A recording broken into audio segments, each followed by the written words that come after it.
Good, Mike. How about yourself? Yeah. Nobody will listen to we might need a bottle. Thank you. Again with good morning. Again, I was gonna say good morning. Gotta stop this good morning. When did you get up? You know, somebody asked me today why we won't meet at 5:30 like the planning board. Great. That's yours. This is mine, that's yours. It's like when you sit down at the table. Yes. Oh, yeah. But this is. That's silverware, right?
Good evening, everyone. It's a pleasure to call to order this meeting of the Town of Poughkeepsie Town Board on November 20th, 2024. I would like to start with the pledge to the flag, and afterwards, if we could have just a moment of silence, please, for Darian Vasquez, who was a firefighter who was killed from Ramapo, who was killed last week while fighting the fires nearby, and wanted to just have a moment of silence for him and for his family and all those who were fighting the fires. Thank you. I pledge allegiance to the flag of the United States of America and to the republic for which it stands, one nation, under God, indivisible, with liberty and justice for all.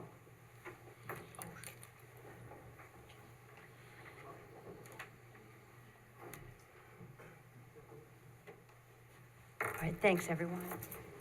Let's do a roll call. Good evening, Bill Reuter, First Ward. Hello, Barbara Laird, Second Ward. Ann Berger, Third Ward. Michael Safone, Fourth Ward. Good evening, Ryan Sharp, Fifth Ward. Ann Shershin, Sixth Ward. Felicia Salvatore, Town Clerk. Emily Svensson, Attorney to the Town. Rebecca Edwards, Town Supervisor.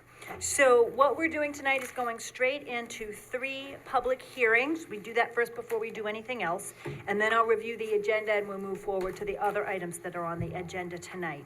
And we'll do public comment on those items once we're done with the public hearings, because those take priority. So I believe we start with the first public hearing. Board Member Reuter, did you want to start us off? Sure, this is a public hearing, 16th day of October, that we set. I don't know, what is this? I got the wrong one, excuse me. No, Adjourned we should to open it Oh, this first. was adjourned Yeah. today. Yeah, we need This to. is a It's on public nuisance hearing for vehicles. public nuisance. Yeah. That's right, thank you. Nuisance vehicles. So what we actually need to do on this one, not to interrupt you, but we need to open the hearing and then adjourn it because we are Okay. going to have a new version of the law. Oh. So I think we want to actually wait till the next time to take comments. Is that right, Ann?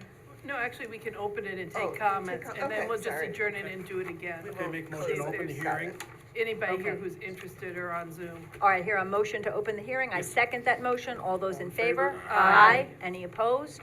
All right, then, the hearing is open for people who would like to comment on, our proposed nuisance vehicles, change in our nuisance vehicles law. Ann, did you want to speak to that briefly as the person who brought it forward, to remind everybody what the proposed change Yeah, what is? the proposed but is right now, it's only limited to allowing people with electric scooters and ATVs and the like to be exempt from the law. So they'd be allowed to run these vehicles on their own property, but they're still not allowed on the side of the road, on parks, on pathways, on your neighbor's property.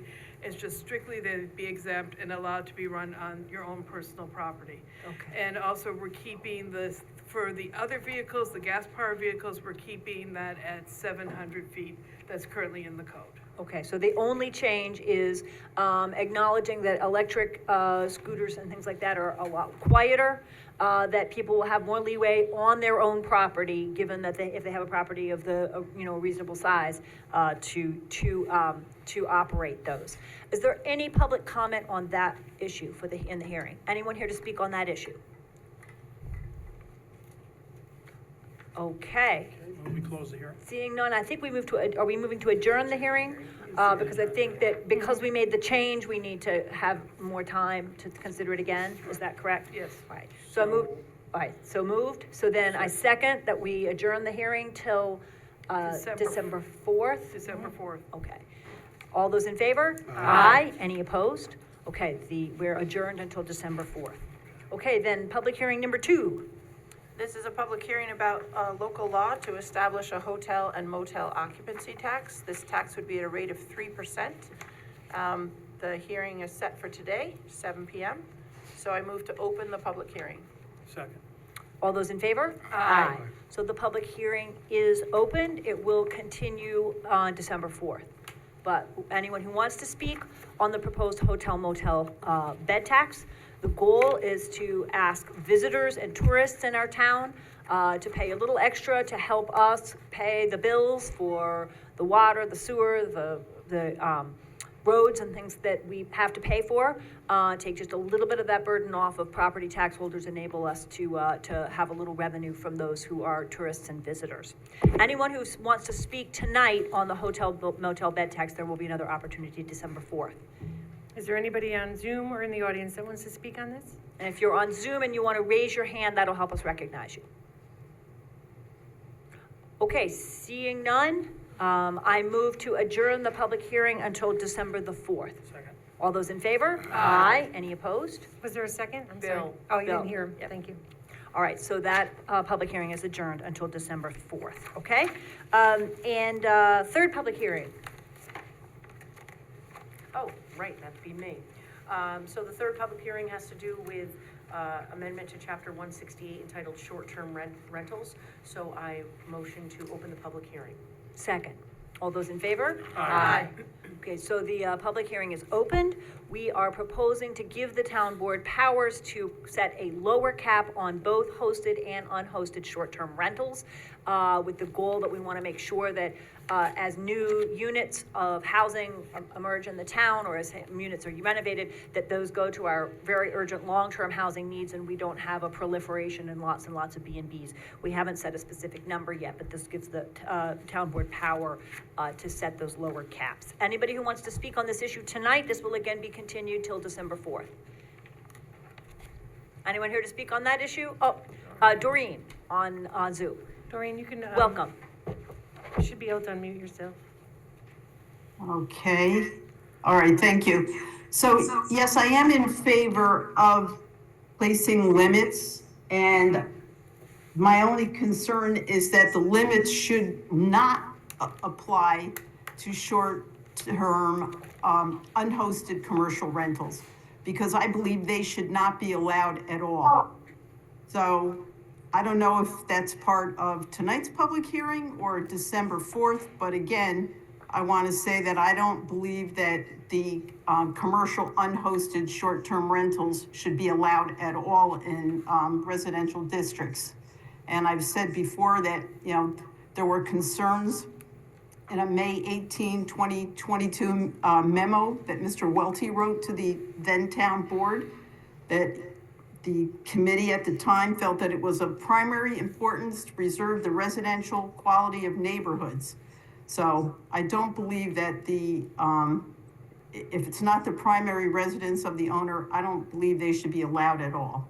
Thank you. Okay, thank you very much. And we will revisit the issue on December 4th as well. Anyone else? Not seeing anyone else, I move to close the public hearing. Adjourn. Adjourn the public hearing until December the 4th. Second. All those in favor? Aye. Any opposed? All right, so then that is also adjourned to, till December 4th. Okay, then I want to introduce the agenda tonight. We are looking at the special use permits for two cannabis dispensaries. The first, Best Buds on Taft Avenue. The second, Serenity Greens on South Avenue.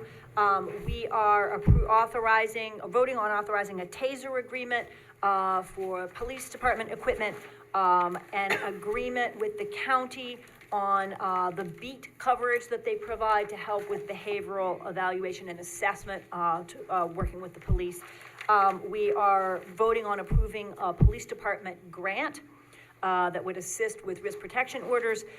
We are voting on any amendments and adopting the 2025 budget. I placed item number 10 on the agenda, so after consultation with board members and then with Mr. Nelson and Ms. Svensson, I'm removing item 10 from the agenda tonight. This is a position that does not need to be posted publicly. It is not a civil service position and does not need to be posted, but in our resolution that we adopted approving the position, we did say we would post it, so at the request of a board member, I am going to post it and we will revisit it at a later time. So number 10 is stricken from the agenda tonight. We are voting on some adjustment in water department salaries. We're voting on a Next Era Energy Services contract. We are discussing recreational vehicle issues, zoning issues on 190 Rochdale Road.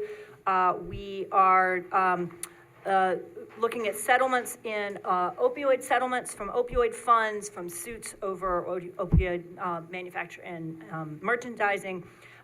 We are voting on whether to have the planning board be the lead agency for the Chick-fil-A that's proposed for South Road. We are voting on a extension to an IMA with Dutchess County on central purchasing for efficient purchasing. We are voting on healthcare plans for the town employees for next year. We are voting on a common performance escrow for South Hills Mall. We are voting on Stratford Farms Waterworks Corporation. We are voting on... Actually, that one is removed. Number 19 is removed from the agenda. Okay, good. Thank you. You're welcome. I'm a step behind. Okay, so number 19 is also removed for a later date.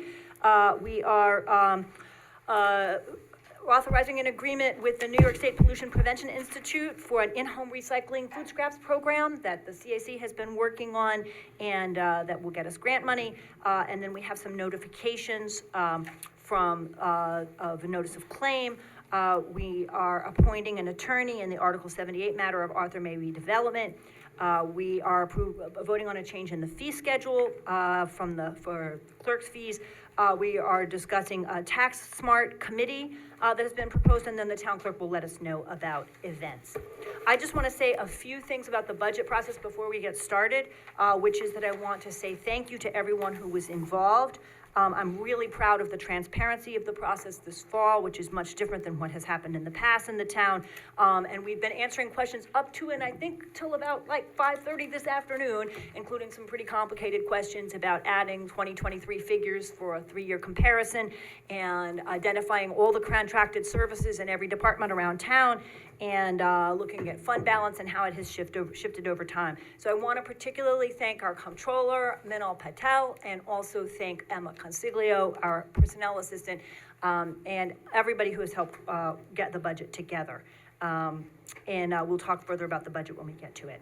I believe it is up to Board Member Sufone to introduce this resolution. Are we gonna open for Oh, comment? we'd have to do public comment first. Sorry, wrong order here. I move to suspend the rules so that anyone who would like to speak on any of those agenda items can do so for up to 3 minutes.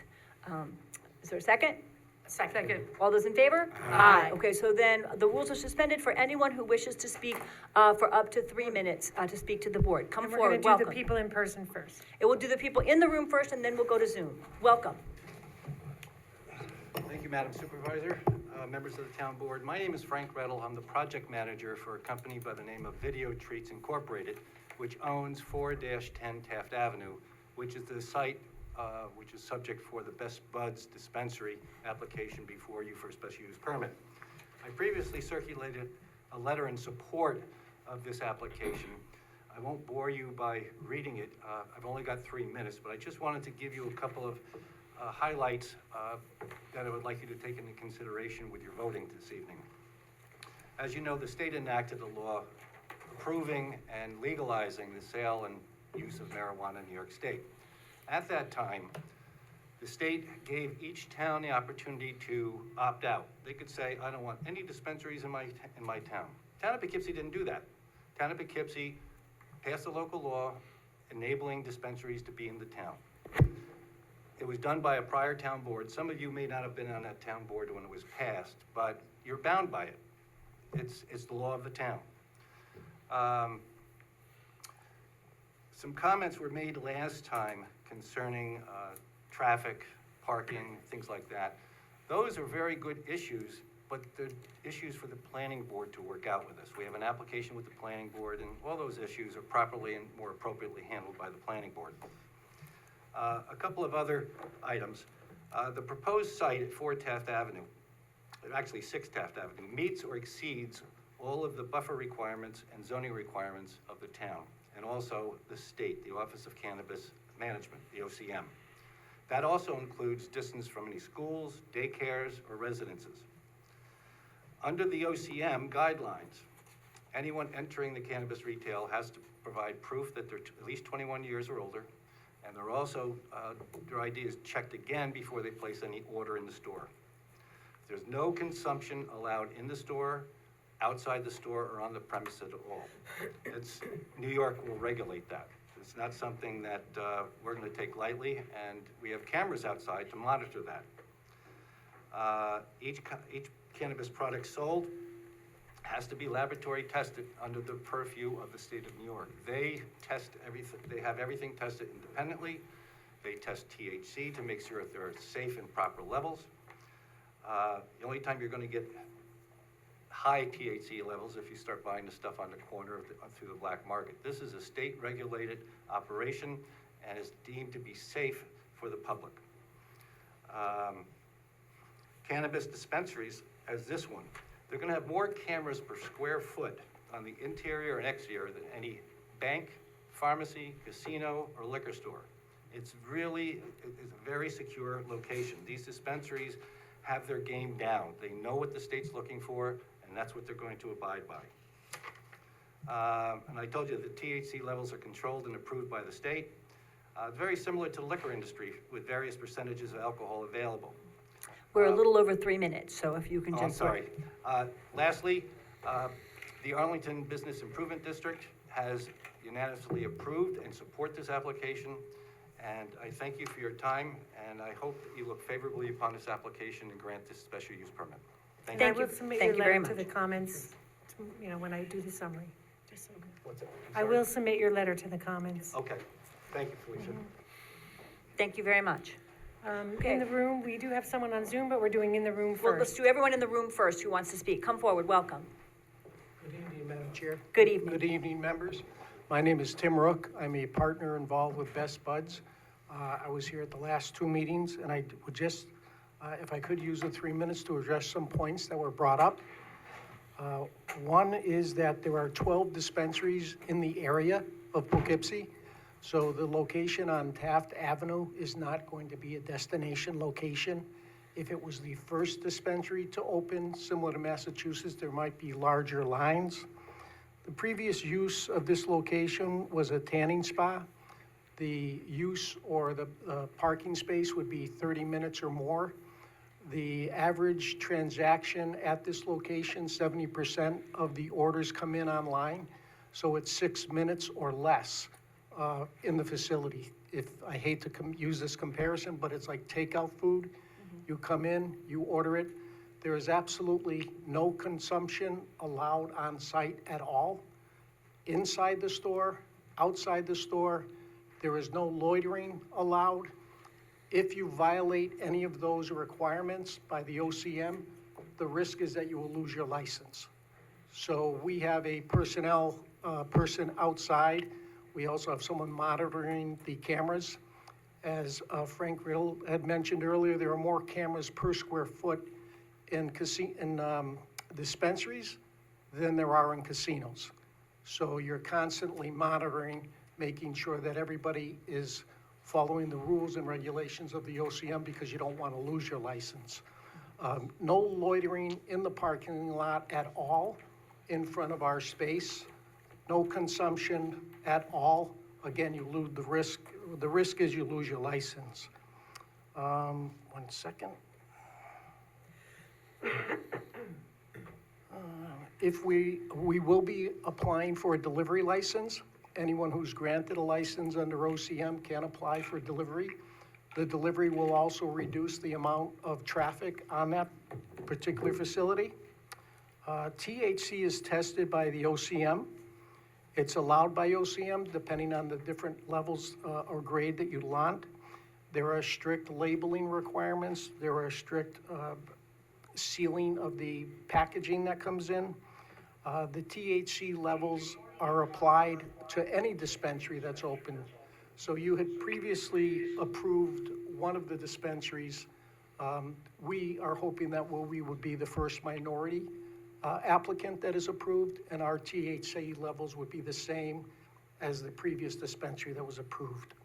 So I thank you very much for your time and for your consideration and for the debate on the topic. Thank you. Thank you very much. Is there anyone else in the room, in person, who would like to speak on items that are on the agenda tonight? Come forward, please. Welcome. Jim Chatley, 35 Park Avenue. First of all, on the item concerning the town budget, I want to compliment and thank everyone that was involved in putting this budget together, and in particularly creating the new format. I can tell you that this is the clearest, most informative, most transparent budget that I've seen in nearly 30 years working in and around town government. So hats off. This was tremendous. Which then leads me to wonder if the new committee that's being suggested in item 24 is really needed. If we can have a budget process that is as open and informative and clear as what we've had, it seems to me then that the program of public hearings that we have is the proper forum for any citizen to come forward with ideas and suggestions. And in fact, I worry a little bit that creating another level of bureaucracy here, particularly a committee that is, whose description is vague and broad as is in the resolution. It seems to me that the danger here is that an already detailed and fairly complicated process will just get gummed up and made less effective. Thank you. Thank you very much. Is there anyone else here in person who would like to come forward and speak? Yes, please come forward. Welcome. I'm here to give my opinion regarding the Serenity Greens location going in possibly into South Road. So I am a mom, I'm a wife, a business owner, and a taxpayer in the town of Poughkeepsie. And I don't believe that there should be this sort of business in a residential neighborhood so close to an elementary school and in the Spakenville Hill School District. So I don't need to keep much of your time because I think that I speak for a lot of people in the Spakenville Hill School District and in our neighborhood that this is just way too close to home and should not be near an elementary school. Thank you very much. Thank you. Anyone else who's here in the room who would like to speak to any item on the agenda tonight? If not, oh, yes, one more, and then, more, and then we'll move to Zoom. But we've got some more folks here. Welcome, come forward. Hi, if you wait until you're at the mic, then the system will pick it up, so we'll get your full remarks covered. Okay, so I am also a local business owner for the past 10 years, supporting our healthcare industry right here in the town of Poughkeepsie and also within the tri-state area. I'm a mom, I'm a taxpayer, and my children have both went to Spakenville schools. I am against Serenity Greens coming right in that specific location. I live there. Nassau Elementary School is literally around the corner, and there's multiple opportunities for people to use that location to purchase whatever they're going to do and use the neighborhood to partake in the products that they bought. That's where I live. If you're familiar with the area, there's many parks. There are dead-end roads where newcomers are going to be coming to our area that residents definitely don't need. That's all I'm going to say. Thank you. Okay, thank you very much. And there's someone else who wanted to come forward as well? Yes, welcome.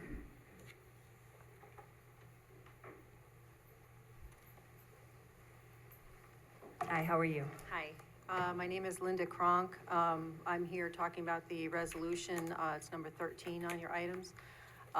It's having to do with a motorhome that we have on our property that my daughter is currently residing in. I only found out about this meeting about 3 hours ago, so I really haven't had much time to prepare any kind of statement or anything. I didn't realize we were going to be on the agenda tonight. I'm not even sure where to start as far as kind of pleading my case, like, as it were. We had to get my daughter out of a bad situation over the summertime. This motorhome became available to us. We had it on our property. It was allowing her to get her feet back under her and be in a safe situation where she hadn't been previously. Rents being as high as they are in this town and limited availability of affordable housing, as well as just being able to finance and support herself has been a struggle. My home, we're not able to accommodate having her in the home at this point. I have a father that lives with me with dementia, so we have his needs and his care. She helps me with that. There's a lot of moving parts to this situation. And, you know, I'm sure these situations go on all the time, and you're not made aware of it until somebody complains. For whatever reason, my neighbor decided he didn't like the feel of this, and instead of talking to us and seeing what we could work out amicably, he came to the town and issued a complaint. Before I was even aware of that, I called the town to see what I needed to do preemptively. Like, when I knew, like, this is a registered, insured, inspected vehicle, can drive down the road at any given moment. So I thought I was, you know, keeping everything in place, and I called the town zoning to see what do I need to do. And at that point, I don't even know. There's so many balls that have been dropped as far as me being informed of what I did wrong or what I need to do. And I've applied for permits. I've been denied applying for permits.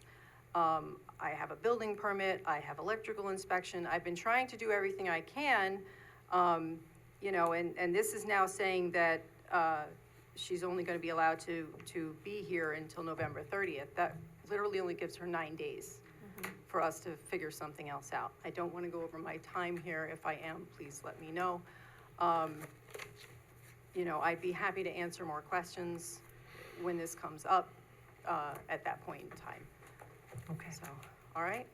Thank you very much.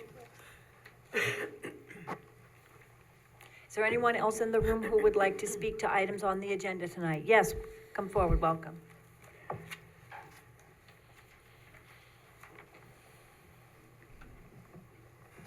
Hi, how are you? Hi. It's Sukhmani Singh and Jaspreet Singh for Serenity Greens. I know we've been here a few times, and I know we had a couple of presentations, and I think just want to make sure that you know, we're answering the questions that people have, and I hope that they've had the time to really look at those presentations and have taken the time to kind of see what design and what you know, what our goal is for this property. It's really to revitalize, really to evangelize this property, and you know, it's been vacant for over 5 years. There's been concerns around teenagers breaking in, homeless break-ins, and so you know, a vacant property is obviously very dangerous. We're really trying to help use it as like a productive asset, and as the previous, I think the landlord for Best Buds has mentioned, there will be 24/7 security. There will be security guards on premises. There will be no loitering. People will come in, people will leave, and I think it's just the opportunity to give people a chance to make adult decisions. You can come in, you know, you will purchase, and then you will leave, and the security will make sure that that happens. There will be a clean flow of traffic, and we'll make sure that, you know, we're also trying to push more towards delivery. You know, obviously we want to cut down on increased traffic in that area, and we'll work with the planning board on that as well. And in terms of the schools and the daycares, they're over a mile away. In terms of averages for other locations, a lot of other locations, they just barely meet the criteria. I think it's like 200 feet or 500 feet from houses of worship or schools. Like, we're over a mile door to door.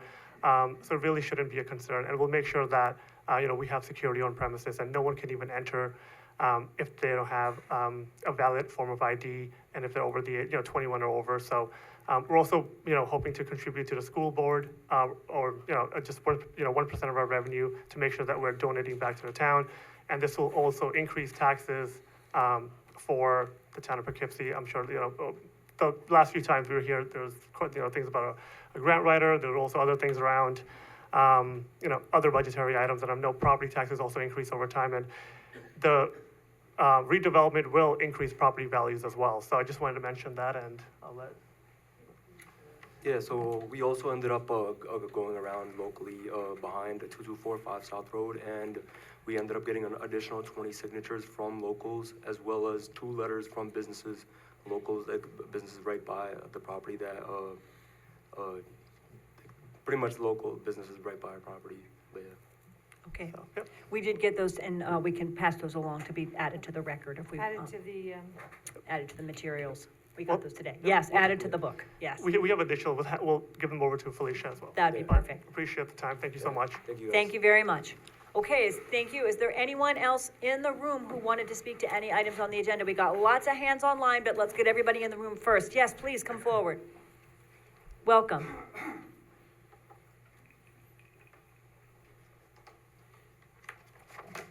Good evening, members. My name is Gerard McGuire. I live on Southgate Drive in the town of Poughkeepsie.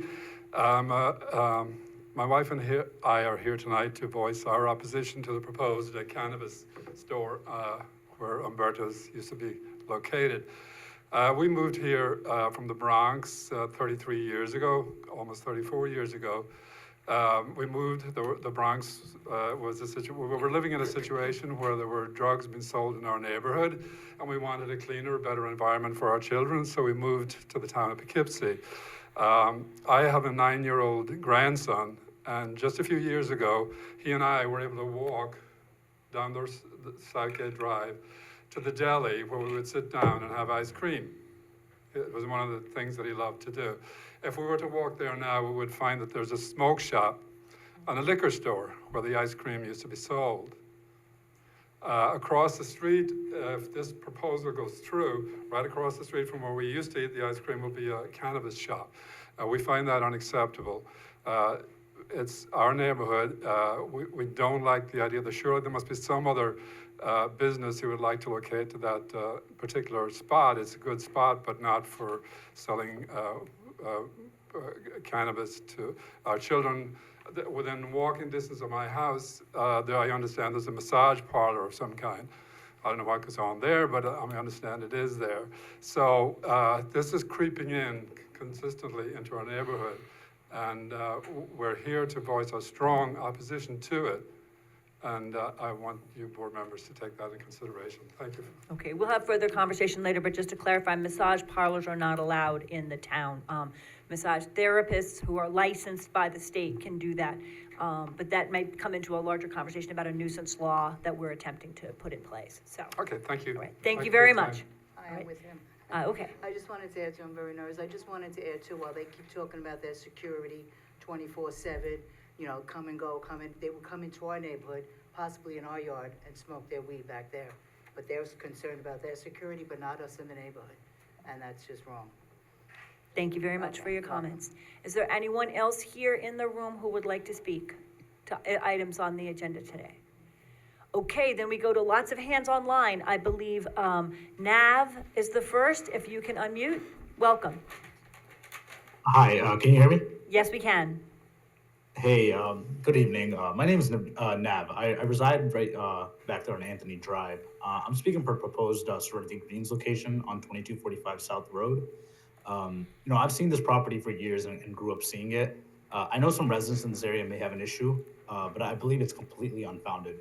Dispensaries are opening up all around the state and in neighboring towns. People can drive and buy from elsewhere. I'd rather people buy it through a safe and regulated method, you know, over people just buying it from Joe Schmo on the corner, whose products are completely unregulated and can be completely unsafe for the people. This property would not only be a dispensary, but the owners would also be bringing, you know, a proposed beautiful cafe, restaurants, and more businesses into this town. And this would greatly reduce the current eyesore that the plaza is. It would be great to see the board approve this for us locals. I thank you for your time. Thank you very much. I believe Gabe Gibson is next. If you want to unmute, welcome. Hi, my name is Gabe Gibson. I'm a resident of town of Poughkeepsie on Keller House Drive. So I'm here to express my support for Best Buds dispensary on Taft Avenue. I think that the dispensary will provide numerous benefits to the community, and one of which will be generating tax for the town of Poughkeepsie. And the location is easily accessible and I think far enough away from developments of housing, and it'll also benefit the surrounding businesses in the area on Taft Avenue. That's my piece, and I want to kind of echo Mav's point on it'll be help regulated weed cannabis use instead of people buying it from wherever. Okay, thank you very much. I believe Omar Gill is next. Welcome. If you want to unmute yourself. He disappeared. Oh. That's because I lowered his hand. Omer, O-M-E-R. Are you there? Good evening, everybody. Sorry, I was having issues unmuting. Oh, great. Welcome. Thank you. So I'm a resident of the town of Poughkeepsie. I've lived in the Spagin Hill School District pretty much my whole life. You know, I am definitely not opposed to dispensaries. I know they're being approved all over the place. There's actually one that's being approved or already has been approved up a little bit on Route 9, a little bit north of this, this proposed cannabis dispensary at the old Umberto's location, and I know there's one a few miles down the road in Wappingers. You know, I have nothing against dispensaries. I'm in support of dispensaries, but I don't want to see dispensaries becoming what we see from car washes and, you know, self-storage facilities where we have one every mile, every 2 miles. It's just unnecessary. And to add to the mothers who have spoken, you know, it's the proposed location is at the end of a neighborhood where I grew up, where there's so many little kids walking around. It is extremely close to the to the school. It's just an unnecessary, use for this location. There's other places that dispensaries can go and be approved. I just don't see the need for it at the edge of a residential neighborhood. So this is my voice in opposition of the Serenity location. Okay, Thank you. thank you very much. I believe T. Kyra is next. Yes, can you hear me all right? Yes, we can. Yes, hey, so I know there's been a lot of back and forth on the Serenity Greens dispensary opening up. So, I've been on the last couple calls, and I'm calling in once again to voice my support for this dispensary coming in. Like everyone's mentioned, this property's been sitting vacant for so many years, and, it doesn't really seem like anyone's been wanting to get in on it. And, these guys are coming in and, they're revitalizing this property, adding a lot of value to the area. And, I'm actually excited. I saw what the plans are, with how it's going to look. So it's going to bring, modern, sleek look into the area, improve the property values around. And, cannabis is here to stay. And I believe these guys have enough safety measures in place where, the business is being conducted in a safe manner. So, I'm looking forward to the town board approving this location. Thank you. Thank you very much. I believe that Michelle Chuba is next. If you can unmute, welcome. Hi, good evening. I'm calling again to voice opposition against Serenity Greens opening at the old Umberto's location. I live off of Oriole Drive, in which there is an in-home daycare on my street. So I'm not sure if that impacts anything. I thought I heard someone say earlier that the nearest daycare is a mile away. It's also within walking distance to Nassau. In addition, purchasing it, and as someone else said before, there's security at the location, but there's Crown Heights Park, there's Nassau Elementary School, there's various other locations such as the dead end streets where someone can go and use the products. There's also nothing prohibiting someone who's 21 purchasing it for an underage individual. That happens with alcohol, cigarettes, and other tobacco products. I don't see how that would not happen with cannabis. As someone else mentioned, I guess there was another location approved up north on Route 9. I think it's in the Jersey Mike's Plaza. Sorry, that's my 3-year-old, who is someone I'm looking to protect from having this business in my neighborhood. And there is also one that's opening on Route 9. I think it's actually called Route 9 ROOT in Wappingers Falls. There's no need for this business to be located at the entrance of my neighborhood. I do believe it would deter anybody who is looking to buy a home in one of the best school districts in our area to drive right into our subdivision and say, oh, wow, we have a liquor store, a smoke shop, and a dispensary. In my opinion, I don't think I would feel comfortable repurchasing a home in that location. There are many other areas where this is much more appropriate. I support cannabis as far as purchase. I just don't feel like I have a relative that uses a dispensary and the security is someone who one day wears a security guard shirt and the next day he's the person behind the counter. I think this just needs to go elsewhere in Poughkeepsie. It's not appropriate at the Umberto's location. Thank you. Thank you.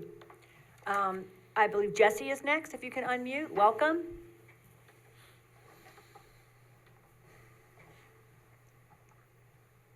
Jesse, are you able to unmute?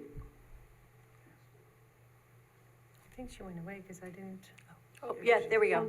Good evening. Okay. Good evening. I spoke at the last meeting, and I want to also say it again. I also live on the border of Wappingers and Poughkeepsie, and I'm a mother as well. And I feel like, if anything, this business will make the community safer, since there's many ways of obtaining this product illegally and dangerously. There are many delis and gas stations around South Road that sell this under the table. This business ensures that this will be done properly and safely without any suspicious activities, especially for the kids. That's all I want to say. Thank you. Thank you very much. I believe Harsh is next. If you want to unmute, welcome. Good evening, everyone. I'm here calling in to support the 2245 project because, as they said previously, this helps the safety of the town.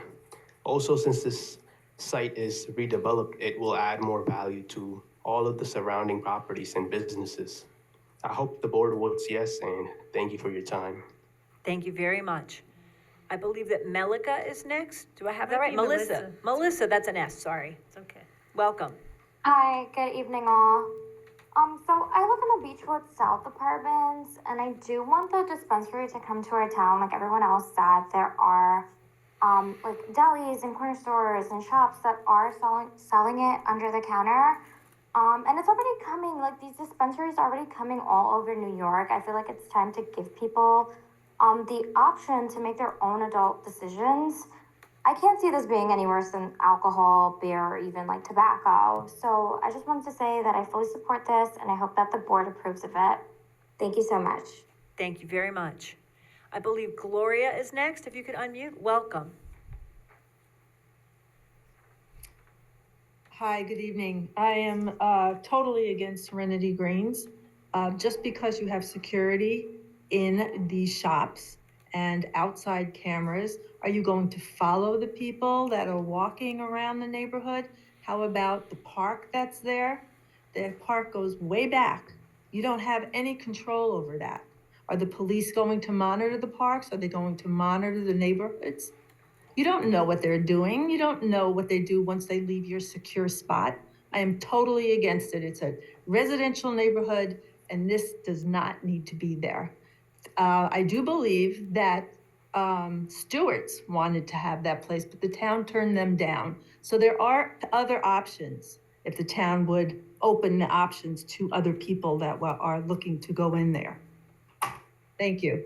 Thank you very much. I believe that there was community opposition to the Stewarts, if I remember correctly, for those folks who were on the board, because of a gas station wasn't wanted. So, okay, Andrew's iPhone is next. If you want to unmute, welcome. Andrew? Hi. Hi, everyone. Yeah, I'm from Hudson Row. I'm calling in to support Serenity Greens. I believe that this dispensary is a great opportunity to modernize our town by boosting tax revenue and providing a safer, regulated alternative to alcohol and tobacco. It's also a chance to educate others about the regulated, responsible use of cannabis. And let's show that our community is forward-thinking and focused on economic growth, as well as residents' well-being. I encourage the board to vote in favor in the future. Thank you. Thank you very much. Corinna is next. Welcome. Karina? Karina? Yes, hi. Hi. I'm a student at Marist College, and I'm calling in to support 2245 South Road as the board votes on it. I think that over the last few meetings, they presented a great positive message. I feel like it will make the community safer. They're also going to invest in the community and hire locally. Please approve this for the community. I do truly believe that it will make a positive impact. That's all. Thank you. Thank you very much. We have an iPhone next. I don't have a name, just says iPhone. Welcome. If you can unmute. Hello. Hi. So I personally believe that something like this will honestly positively impact the area of the dispensary, because the building's been there for a while, and honestly, when it has a rundown look, I feel like it negatively impacts the community versus something like this will positively impact it. Like, they don't need to do any massive construction, so I feel like the small construction they do have to do will bring some local business some revenue. Also, they could also word of mouth get hired through other people. If people talk and they like how everything looks, I believe having the updated building will be a positive impact, especially later down the line. Also, I just feel like dispensary, anybody can get something anywhere now. If you have somewhere local that has been approved, is ways further away from any other schools as other dispensaries have, then it's better, it's a safer route and it could positively impact the community. So that's how I feel on it. I just hope the board, I urge the board to vote yes. So thank you. Thank you very much. I believe Sharon is next. Welcome.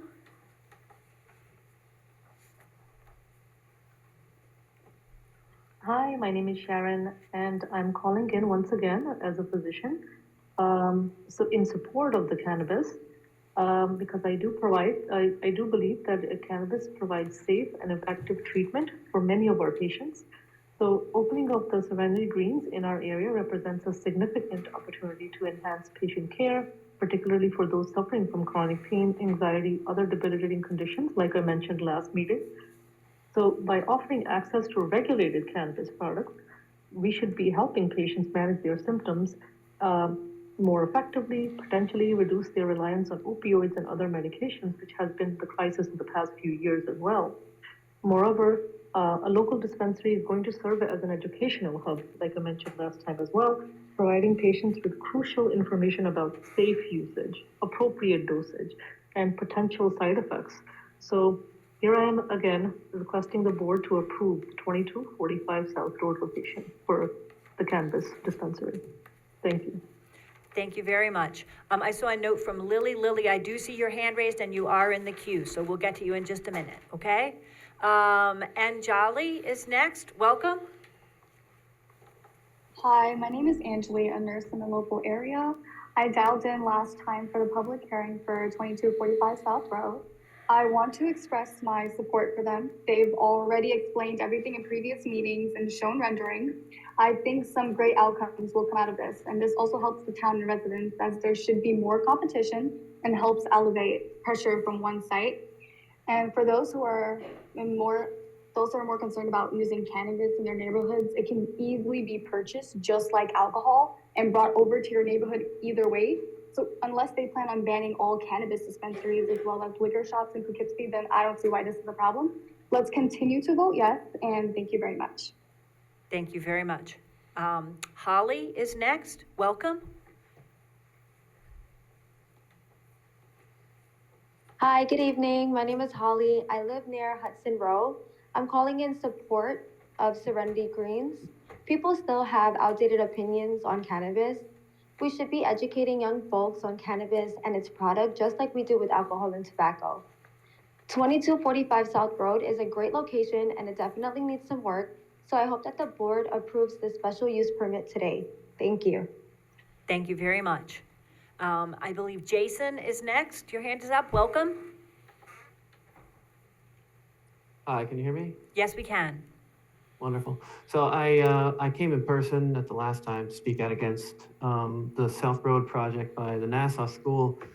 And, you know, I've heard a lot of voices today, some in support and many against. I have two children at Nassau. I have another one at Hagen. You know, and the first thing that caught my attention is that, you know, when the gentlemen who are interested in putting in this project spoke, they said that it was a mile from there to the school. And I think that's a little bit of a misleading statement, and it concerns me because it would be a mile if you were like driving the roads, but like on foot through the grass, it's probably like 500 feet, maybe 550 feet. And it's very, very close to the school. And a lot of other parents have come in and voiced this concern. But I don't think people are against cannabis, which keeps coming up, because there has not been one voice speaking against Best Buds yet. I've been listening all night, not one person. Because that's not the problem. It's not cannabis, it's the location. It is so close to our children's school, and I think that, you know, it gives people a lot of cause for concern. And I want to echo the same comments that, you know, a lot of my neighbors and other parents and fellow parents in the district said. I hope you vote no on this. Thank you. Thank you very much. I think Doreen is next. Welcome. Thank you. So I have a question on number 9, the 2025 budget. Is the budget committee going to make any changes to the budget this evening? And if so, what are they? And then the other comment I have is on number 22, to hire an attorney in the matter of Arthur May redevelopment versus the town. And from what I see in the resolution, it appears that they're going to be challenging their property tax exemption. And the Arthur May redevelopment project, I'd just like to bring to the attention of those people who are not on the board in the previous years. The town board approved a pilot that's a payment in lieu of taxes for this project.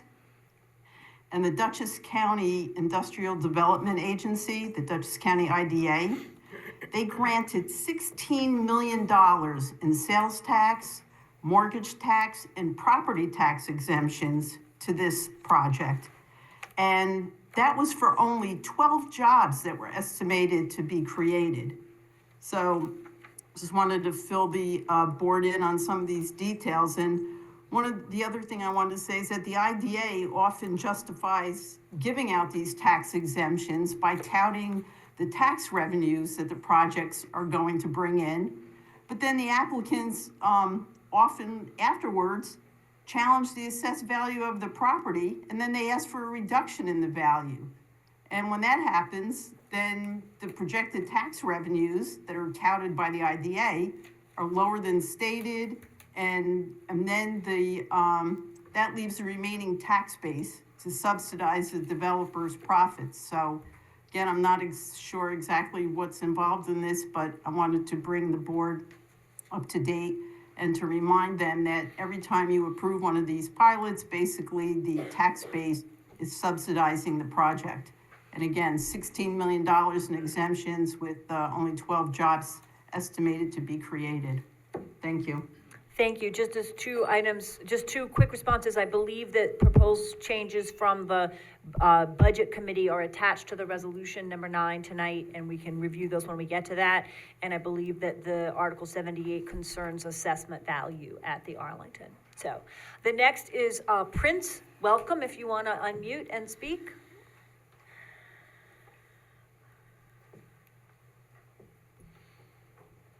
Good evening. Good evening, everyone. My name is Prince. I'm a town of Poughkeepsie resident, and I just came on here to express my support for Best Buds Dispensary on Taft Avenue. I believe dispensary will be beneficial for the community. It especially helps people like me who have been athletes in grade school to the collegiate level, and over the years have picked up injuries and used cannabis as a pain management tool, especially at night. Along with that being said, I believe it's a great source of tax revenue. I also really like the location, very easily accessible, and I believe the dispensary will be beneficial to the surrounding businesses. With that being said, I urge the board to vote yes for Best Buds Dispensary on Taft Avenue. Thank you for your time, and hope you guys have a good night. Thank you very much. Same to you. Arash is next. Welcome. If you want to unmute. Good evening. Hi, good evening, everyone. I just wanted to show my support for Serenity Green. I was quite a fan of the old restaurant, but unfortunately it did shut down.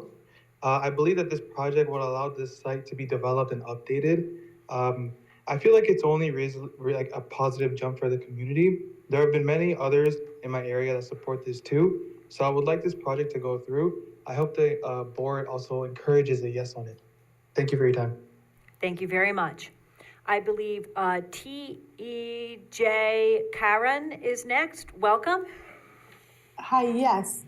So I just want to talk again in favor of, can you all hear me? Yes, we can. Okay, wonderful. So I want to support the cannabis dispensary coming to 2245 South Road. Once again, it would be an ideal location on the highway for people to purchase. In addition, it's great for competition. There was another location approved without a license, and Serenity Greens has all their licenses, zoning, and a lot of support. As well as, I don't think that it being close to the school is necessarily a bad thing, because children find ways to get things they're not supposed to get. And it's not about having marijuana or not having marijuana. It's about having more unregulated marijuana or having regulated marijuana. Marijuana we can supervise, we can track the purchases of, we can know who's buying it, whose credit card was used, who's selling it to children. I feel like in this way, it'll lessen the marijuana that children are getting their hands onto. So I hope you vote yes. Thank you. Thank you very much. I believe Manjeet is next. Welcome. Good evening, everyone. Hi, I support the cannabis dispensary coming to 2245 South Road. As someone who uses and has been to multiple dispensaries, it is a safe and secure way of purchasing cannabis. Cannabis itself is not dangerous, and it's on adults to use it responsibly, just like any other substance. It's also rolled out across New York State and approved in neighboring towns. So it's not going anywhere. So I encourage you guys to approve it. Thank you. Thank you very much. I believe Ruman is next. Welcome. Hi, can you hear me? Yes, we can. Wonderful. So my name is Rahman. Good evening, everyone. I'm also a wonderful member of our Poughkeepsie community. And I'll tell you this, I am a college student. And, we're going to get weed one way or another. And I know a lot of these people, if they want it, they're going to get it. And I think, why not? We do it in a way where it's regulated. You can track who's coming in, who's going out, who's getting it. And let's not forget the benefits. It's going to provide immense tax revenue, and it's going to help the community. And I'm sure they'll donate to the school. So I strongly urge you, I hope you can support and propose the dispensary. Thank you. Thank you very much. Cindy is next. Welcome. Hello, good evening, ladies and gentlemen. My name is Cindy. I spoke last time in support of Serenity Greens. I live in Kingwood Park. I'm calling in to support this business once again because of their community outreach. I want this business to come and allow for redevelopment for more businesses in the future. Please show support for the community. Thank you so much. Thank you very much. Okay, I believe Tina Pulcastro is next. Welcome.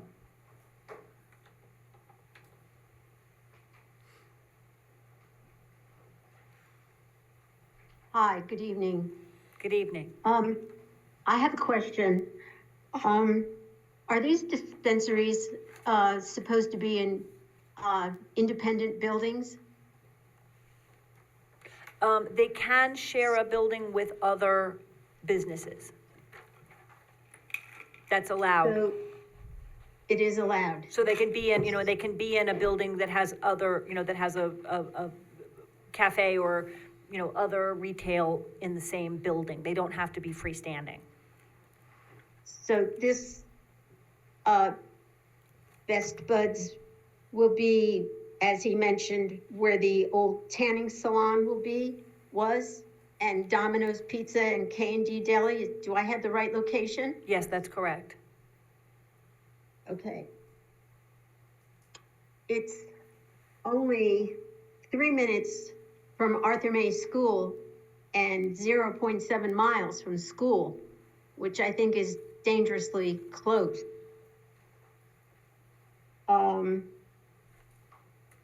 I don't think that's good. Parking, do you really think there's enough parking for that kind of traffic that will come in? That's about all I have to say. I think that's a lot to think about. Thank you. Okay, thank you very much, Tina. You're welcome. I believe Tom Rook is next. Welcome. Hi, thank you. I am calling in support of the cannabis locations. I think that having additional tax revenue and jobs in a safe place to purchase a product is a positive thing. Thank you. Thank you very much. Lily, welcome. Hi, can you hear me? Yes. I apologize. This is Chris Algazine on my daughter's account. Hi, Chris. Hence- Welcome. Hi. I was in person and spoke last time. I'm concerned because I sit here and I listen, and so I raised my hand to offer the following. First, I support approving the Umberto's project. Secondly, the Stewart's gas station project, I think if you go back and look in the records, the town actually approved that. The family which owns the property wants another family to run a family-run local business. And it was the family that actually shut down that deal for good, sound, solid business reasons. I'd also like to say that these residents that live back behind the Umbertos are deploying fear tactics here in all of their comments. Little kids walking around, that's walking around on Route 9.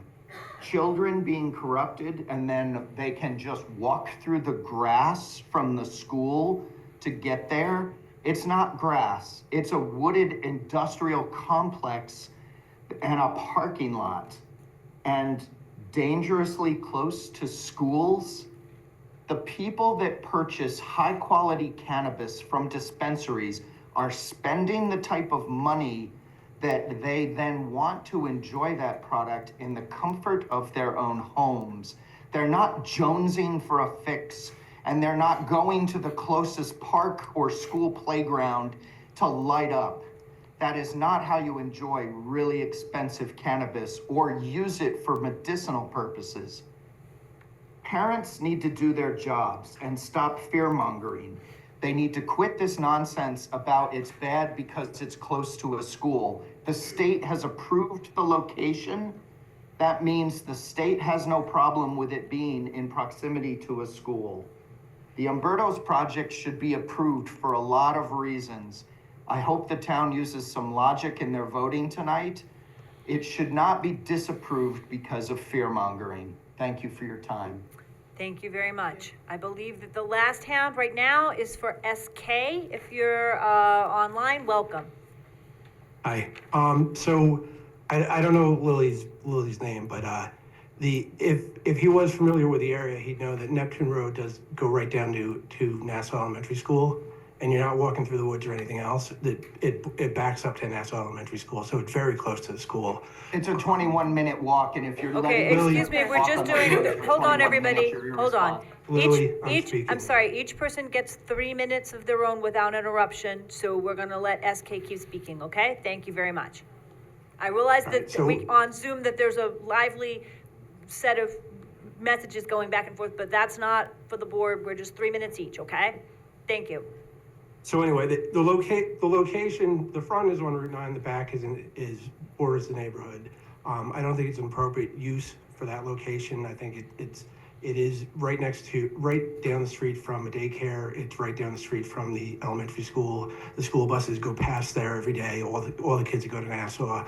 It's a nice neighborhood. We have an oversaturation now of adult uses in this neighborhood as a result of action and inaction by the town. There's a liquor store. There's what's effectively a smoke shop. There's evidently a massage parlor on the other side of the neighborhood, which is owned by, I believe, Umberto also, the property. When you put all these things together into our neighborhood, you do damage. There is detrimental effect. It is not in harmony with the neighborhood or the district. It is not going to encourage positive growth or positive development over there. The idea that a restaurant is going to go in next to the cannabis store and the liquor store and the smoke shop, I think is disingenuous. I think what you're creating is a bigger and bigger mess. The reality is whatever security they have inside, they don't, as many other people said, have any security outside. And they're not going to be able to stop or regulate people that are outside of the establishment from what they do with the cannabis once they get it. Kids are able to get alcohol and have for generations. The idea that because they have security at the property, kids won't be able to get access to the cannabis, I think also is disingenuous. The town and the state are unable to control the illegal cannabis sales. The town has done nothing about the massage parlor on IBM Road.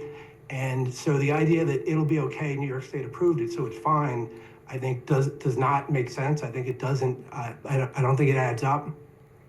The revenue, was suggested that the tax revenue would be a positive thing for the town. I don't think the school district should go anywhere near any sort of tax revenue coming from cannabis. But the reality with that, the town budget, 2% of whatever cannabis sales come in from that property doesn't make a dent in the town budget. The amount of money that the increase from last year to this year in spending from the town, that whatever 2% is would do nothing. It would be a blip on the radar. So it's bad for the neighborhood. It's a bad location. It's bad for the school district. I would ask that you respect the people of our neighborhood. They're good people. They shouldn't be ignored. They shouldn't be treated like we're the other side of town where you can just throw all this stuff. We shouldn't have a red light district come into our neighborhood. We should have a nice neighborhood. You should seek positive development. That property was in the process of getting approvals for a car wash, and I'm not sure what happened with that, but I know as of June it was on track for approvals for a car wash.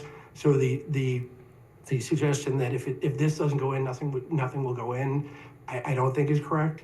So I would ask the board members to care about the people of the town of Poughkeepsie, care about the people that live in this neighborhood, care about the kids that go to Nassau Elementary School, and vote no on this project. Thank you. Thank you very much. Just as a point of information, there was an arrest at the what is licensed as a store to offer facials a couple of weeks back, but we've been in conversation with the town police about the need for stronger measures that prior boards have not taken, and so we are in fact in the process of voting on a nuisance business law that would give the police more tools to shut down businesses of that kind. They're certainly not operating legally.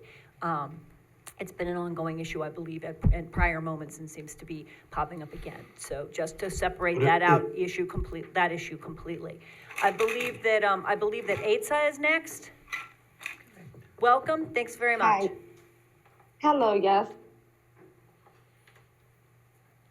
Hello. Hi, Eitzah, are you there? Oh, you're unmuted, but we lost you. Oh, she should be still there.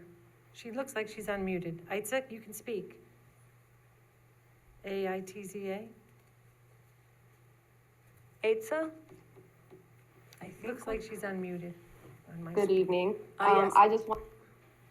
Hello? Can you hear Hello, me now? we can hear you now, yes. Hi, good evening. Sorry about that. Connection is bad.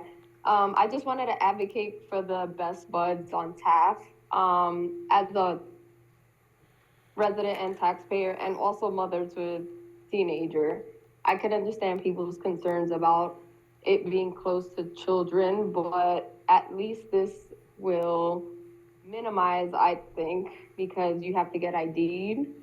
And there are a lot of benefits to it, and there's a lot of competition out there because cannabis is legalized here. And I think it'll definitely increase a lot of tax dollars and bring in jobs as well. That's all I wanted to say. Thank you. Okay, thank you very much, everyone, for your comments. Is there anyone else online or in the room who wanted to speak on any item on tonight's agenda? If not, I move to return to regular business. Second. All those in favor? Aye. Aye. Any opposed? Okay, then we return to our regular order of business. I'm sorry. Sorry. I was trying to speak as well. I don't know. Okay, I don't see your hand, but I'm happy to go back and make sure that you get the 3 minutes. Pat? Yes, Pat. Yes, welcome. Sorry. Okay, thank you. I just have to say I'm glad I'm last because I wanted to listen to what everybody else was saying. I've been to every meeting regarding these Serenity Greens, and I have to say that I have spoken with Rebecca Edwards as well. I love the plan. I'm not opposed to the use of cannabis. I know it's legal, but what I notice is that no one from my neighborhood is in favor of this plan. I am the owner of 2 daycares, which both are less than 1,000 feet away, less than a quarter of a mile away from this. I am friends with the Umberto family. I am friends with them. I work with them. I used to be Carmine's Comedy Club within that venue that you're speaking of.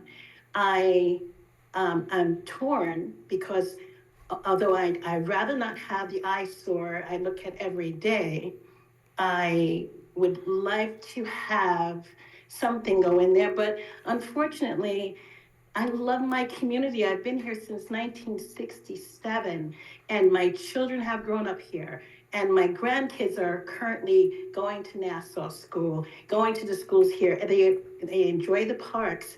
And for the gentleman who spoke about, this is not, you can't go through the cut through to get to the school via Umberto's is not informed, ill-informed, because that's the way I did it. That's the way I taught my kids to do it. And that's what my grandkids do as well.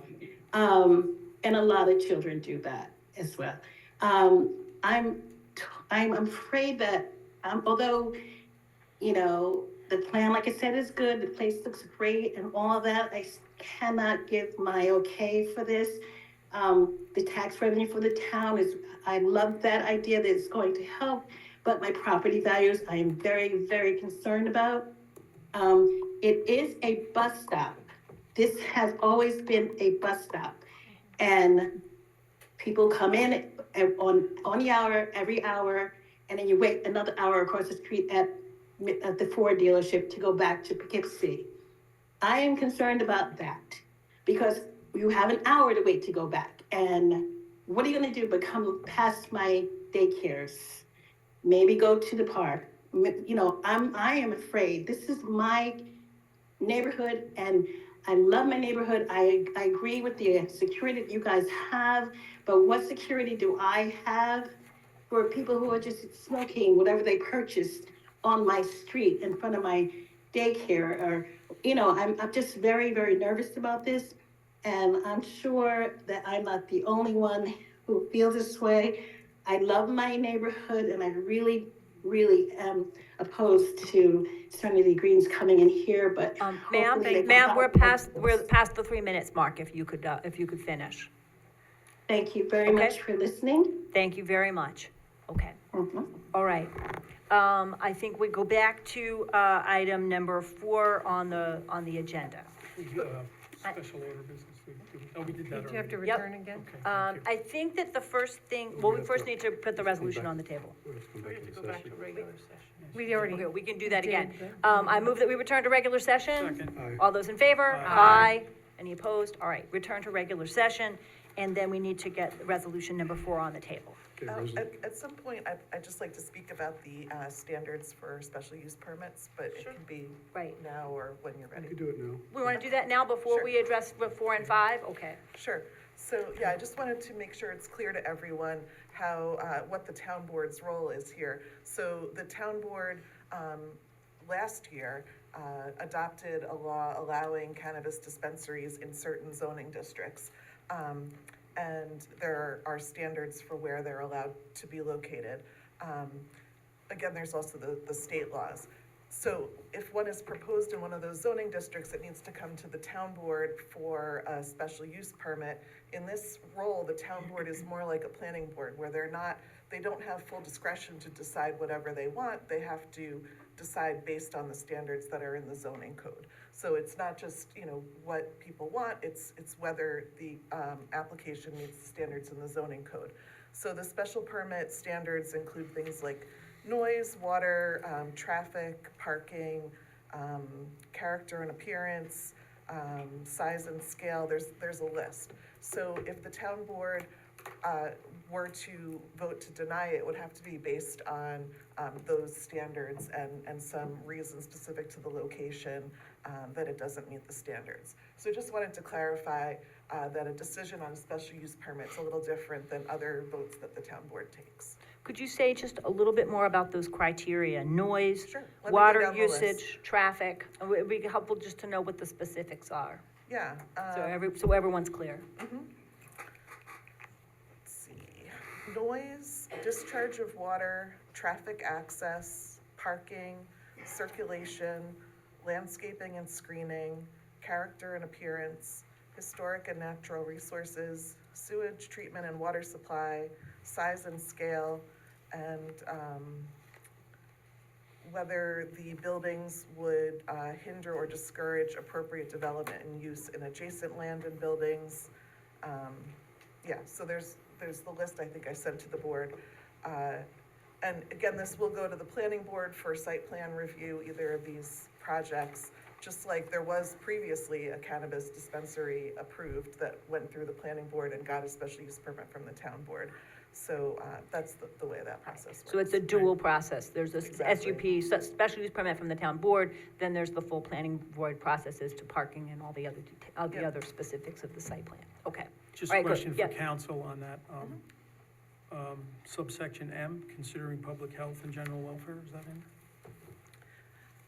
Yeah, so section M, it says, in granting any special use permit, the approving agency shall take into consideration the public health, safety, and general welfare of the town, and the comfort and convenience of the public in general, et cetera, and then those are the specific. And just one more question on the opening comment or opening statement, in that special use, permit, will have an adverse effect on neighborhood schools and parks. That should be in the opening statement of the special use permit. That would apply as well if we had discretion on speaking on that. Yeah, the key is that the decision has to be based on, facts on the record, evidence. Sure. That would back up the decision based on those types of, Okay. impacts. Thank you for your clarification. Okay, good. All right, so then resolution number 4. Resolution number 4 is, whereas the town board issues a special use permit application for Best Buds, New York dispensary for a cannabis retail located at 6 Taft Avenue. Whereas the location is in the town ATC district and pursuant to 21061 Towns Code, cannabis retail dispensaries are allowed subject to special use permit. So they are applying for a special use permit this evening. And we will, is that enough? To shorten it? I mean, you want me to shorten it? No, if you're moving it, I'll second. I'll move it. Okay, moved, seconded. All right, so then, we're having discussion then of this resolution for the Best Buds. Okay? Ann? Yeah, it is in the Arlington Business Improvement District, and overwhelmingly, the people I've spoken to and have heard from are in favor of this. This location is really isolated. There's Main Street on one side, 4455 on the other side, and Taft Avenue. It's kind of set off in its own little triangle. There are no close neighbors. It is the 500 feet. The state gave approval from the school. And also, you really have to cross some very busy streets, and children aren't going to be allowed. I mean, if the children make it to the parking lot, they're still not going to be allowed inside. And I sincerely hope people wouldn't be handing out marijuana to children they find outside. So I just don't see this as being a difficulty for that. And as for the person who spoke about parking too, that is well taken. But the other businesses in there are primarily takeout businesses. People really don't park and spend a long time there. The deli and the other little restaurant, they only have a couple of tables. It's not like people sit there for an hour and have a meal. It's mainly very quick, in and out. And I don't see the amount of parking. It's a big enough parking lot. I don't see it being a problem. So overall, this site is well supported, and I think it's a good location. Okay. Are there other board members who want to speak? I think my only concern with this location is the fact that it is on a major throughway. You have the 4455 corridors, you have Raymond Avenue and Main Street real close, a lot of heavy traffic and a lot of walkability with the other businesses there. And with the college very close by, you do have a lot of people walking. My concern was that traffic-wise, other states that have brought cannabis legalization, Colorado, Maine, Nevada, Oregon, Washington, Alaska, and California had a 10% increase in significant crashes. I'm more concerned about that, especially with the school across the street. One marijuana cigarette has 35 grams of THC in it.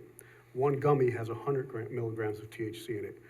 There's nothing to stop, if you're driving to get your quality product, you may have been smoking for a couple days, it's still in your system for 30 days. What if you pick up a gummy and you just happen to pick it up and you take one? That now has 100 micrograms of THC. That is my concern, that we're going to increase traffic. That could be people high, driving high. In the town of Poughkeepsie, we have 2 drug recognition experts. One is on a task force and one is available possibly depending on what shift he's on. You know, a normal police officer can stop somebody, see somebody weaving, and can make that decision to give them a breathalyzer. New York State has not given the police the tools yet to stop anybody in that capacity that may be high driving. So that is my concern. Okay. Other board members who want to speak? Yes. Sure, I just want to say a few words maybe about both. This way I can only speak once and then we can take the vote. But listen, I know that we've talked to the Singhs. I've talked to the Singhs. We really had a wonderful conversation. You answered all my questions, or a lot of my questions, and I think you're really good people, and I appreciate the fact that, and I know you'll take care. And I've sort of heard of the Reynolds before, so I'm not, I think that, that they've, the Reynolds will do a wonderful job, and thank you for your input. Just a couple of words about the law.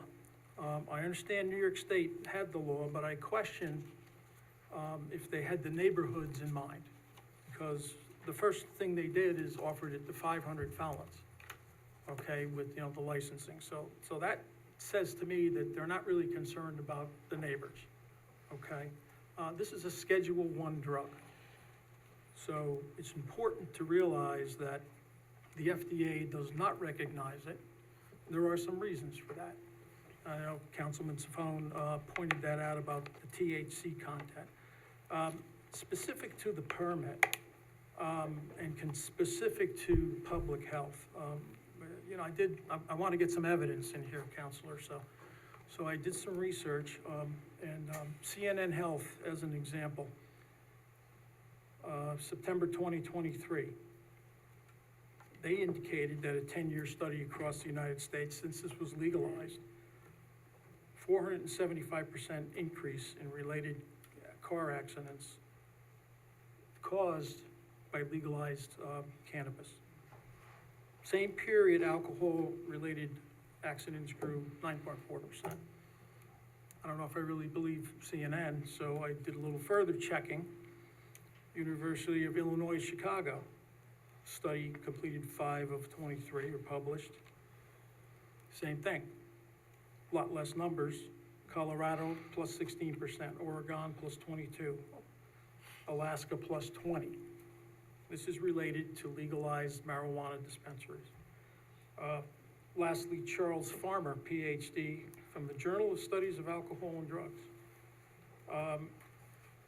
Same type of results, a little more believable, I guess, at a 6.5% increase related. So my concern is with the community of what is shown that would cause. So I still went and talked to local law enforcement. I don't know if anybody has done that. And by far, local law enforcement agrees that this is a trend that's going to increase availability. It will increase automobile accidents.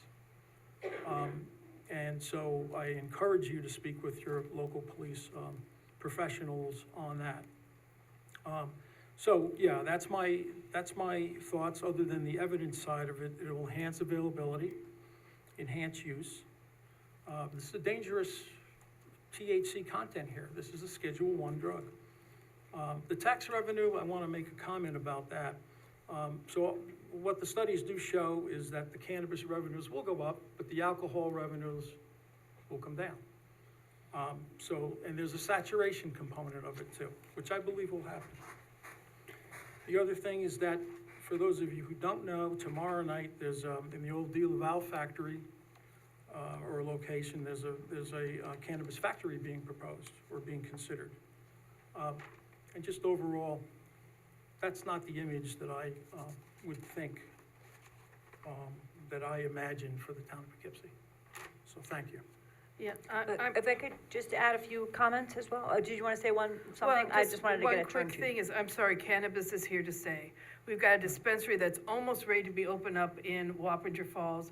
They're building one just over our border in Hyde Park. There's one open in the city of Poughkeepsie, and there's at least 3 in New Paltz. Cannabis is here, and even if we don't allow these dispensaries, it's gonna be brought in from other places. People want it, they're gonna bring it in, and the only difference will be how much tax revenue we get from it. Well, So go ahead, Supervisor. Just one second, yeah. Just to follow up, just consider who enacted the law. All right, we've got 18 states in the union, and the folks in Albany, the first thing they did was issue these permits, I think unfairly, to convicted felons. They're not concerned about the neighborhood, and they're not concerned about our community. So thank you. So some of the arguments being made here would seem to speak to the general issue of whether or not we should allow dispensaries in the town of Poughkeepsie. And whether we like it or not, a prior board already made that decision, I think, as council has reviewed. And so the question is the specifics of these 2 dispensaries.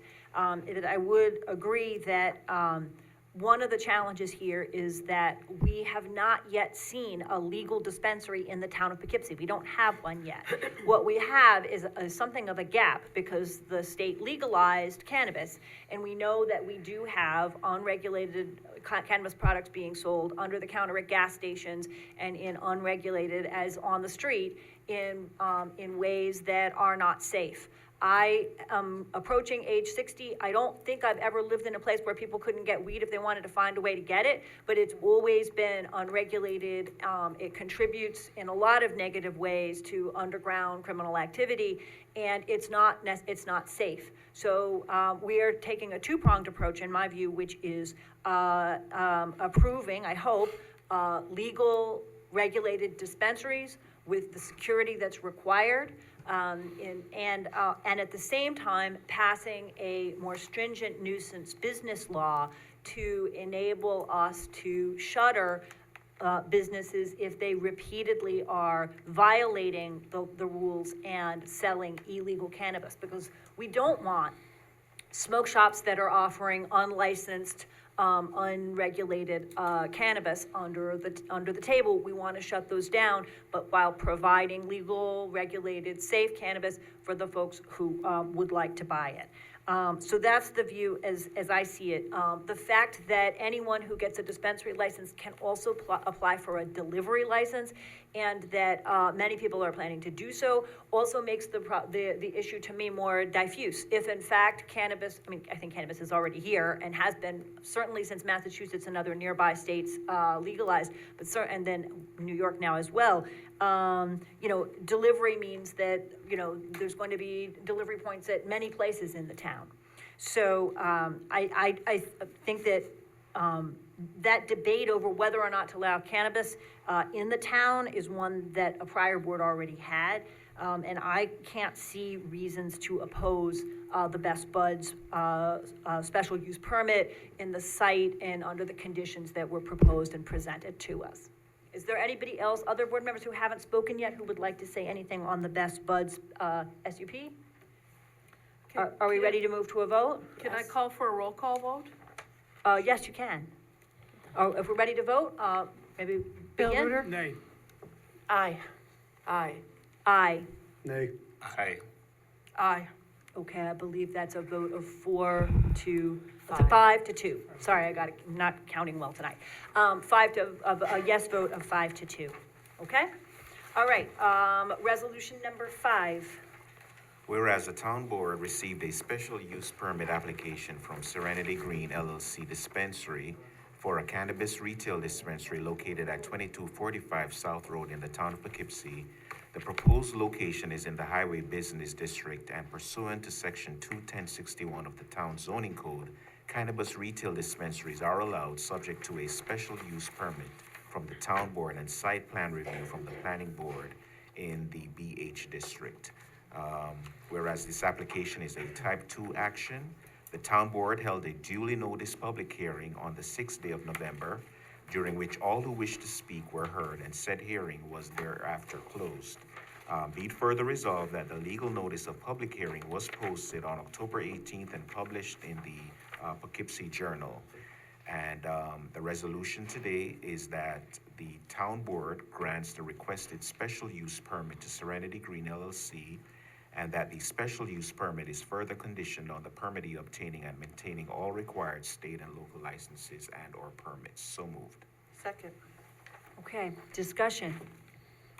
I'd like to just say for the record, I did speak with Mr. Singh today, and I told him my thoughts on the same issues I had with the first one, plus being so close to the community, the school, and everything. I think, our law could have been a little expanded, but otherwise, I appreciate your time talking to me today, but I told him my feelings, and my feelings are the same for the first one. Okay, and under the guidelines that we have, if people want to speak, whether or not speaking for or against, as to the guidelines for approving or opposing an SUP, a special use permit. Is there anyone else who wants to speak? Yeah, I do. I met with the Singhs and Mr. Kyer. Am I pronouncing that right?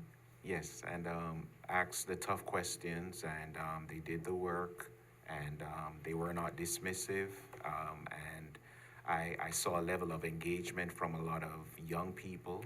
A lot of Marist graduates 2019 supported the plan, and of course, I spoke to a number of residents who were also opposed, and I met with them, addressed their concerns, and I'm appreciative of the work you guys did in terms of meeting with the planning board, zoning, etc., and bringing it to this point. And I think it's indicated that we all may have differing views on marijuana and its use and the regulation of it, but I really appreciate your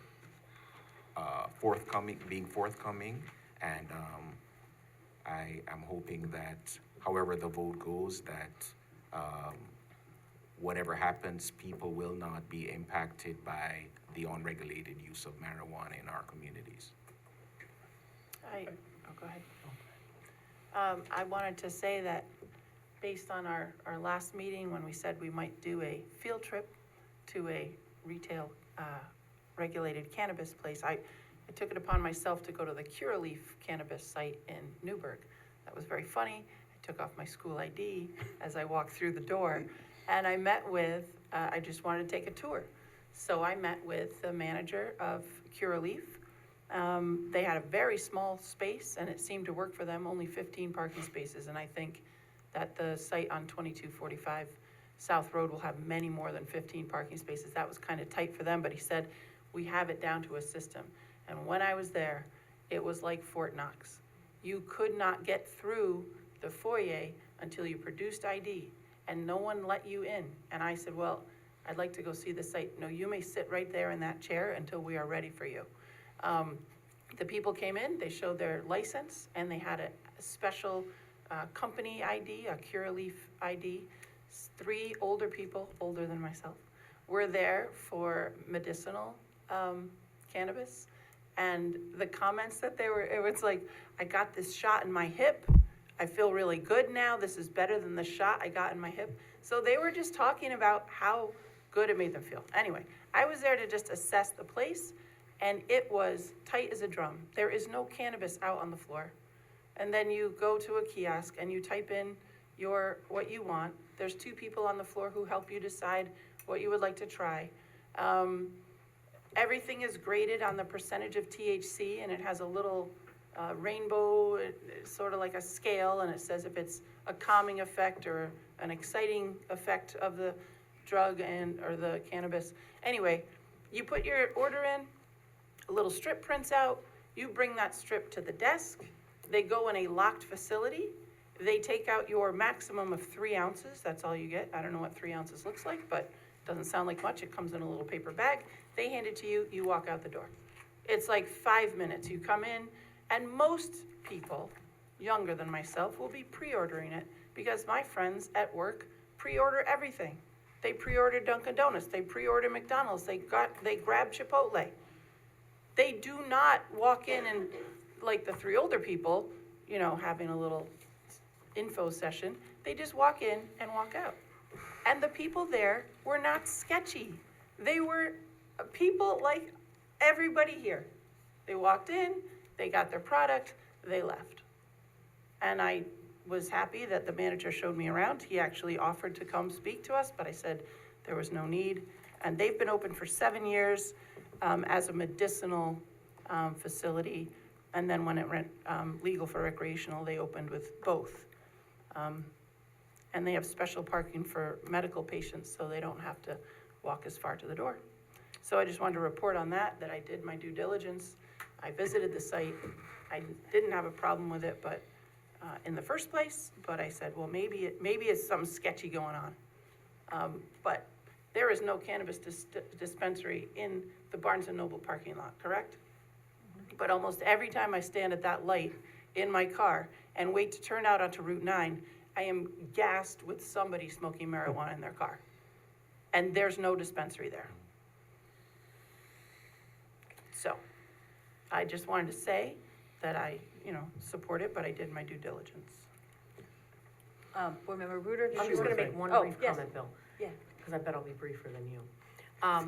I just want to thank everyone for coming and expressing your concerns, especially as parents, as I'm one too. And I know I'm not going to change anybody's mind tonight, neither are any of us, and vice versa. But education really is key around anything, currently we have 2 drugs that are legal, alcohol and marijuana now. So, education is key, whether you're talking to your kids about it. I have 2 teenagers at home, And I know where the teenagers are getting their marijuana now and their vapes. They're getting it at the smoke shops that are everywhere, the gas stations that all sell it. You don't have to, you just walk into any gas station and it's all right there. The vapes, the edibles, the 100 milligram cookies. And for the record, in New York State, you cannot buy more than a 5 milligram gummy. They only sell them in 5 milligram doses. They might be in a bag with 20 others, 5 milligram, 5 milligram, 5 milligram, but you cannot buy something that's 100 milligrams. So if you find something in your kid's book bag that's 100 milligrams, they bought that at a gas station. They bought that at a smoke shop. And that's the thing that we should really fear. And as a parent of 2 teenagers again, that is what I'm most concerned about, and I talk to them about it every day.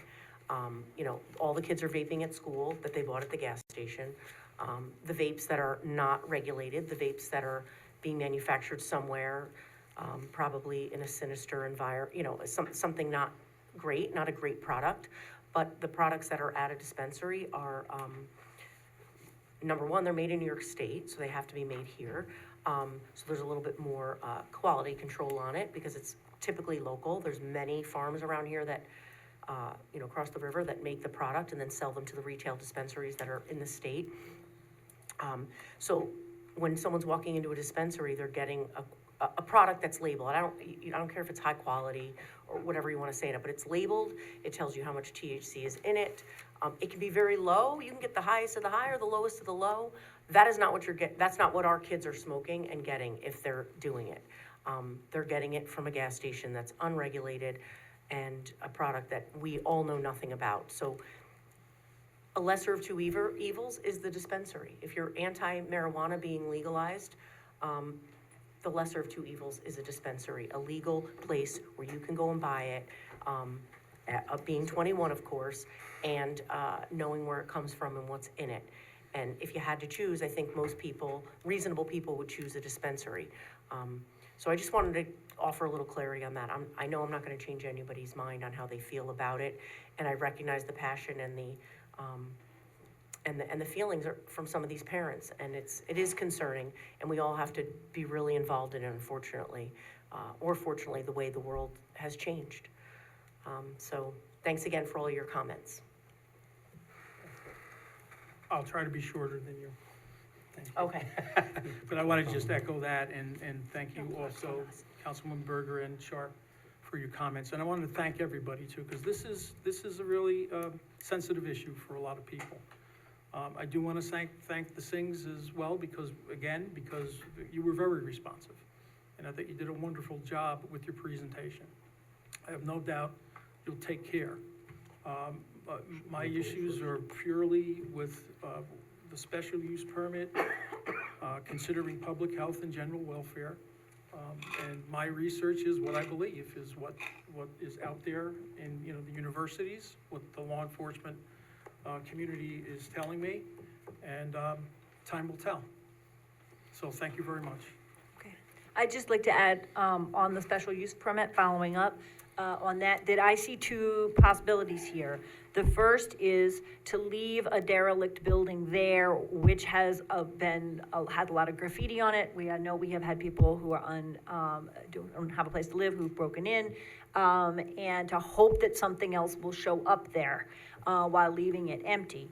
And while also, if we don't, echoing what Board Member Berger said, allowing unregulated cannabis to continue to be sold, or to bring in a business, which for those of you who may not have been at the last meeting, but I think most people are here for the second or third time around, but on the back side of the building will be the cannabis dispensary. We have not seen cannabis dispensaries yet in the town of Poughkeepsie, so I understand why that's a concern, but there are no big flashing neon green 5-leaf shapes. It's very, very regulated in terms of what kinds of signage you can put up.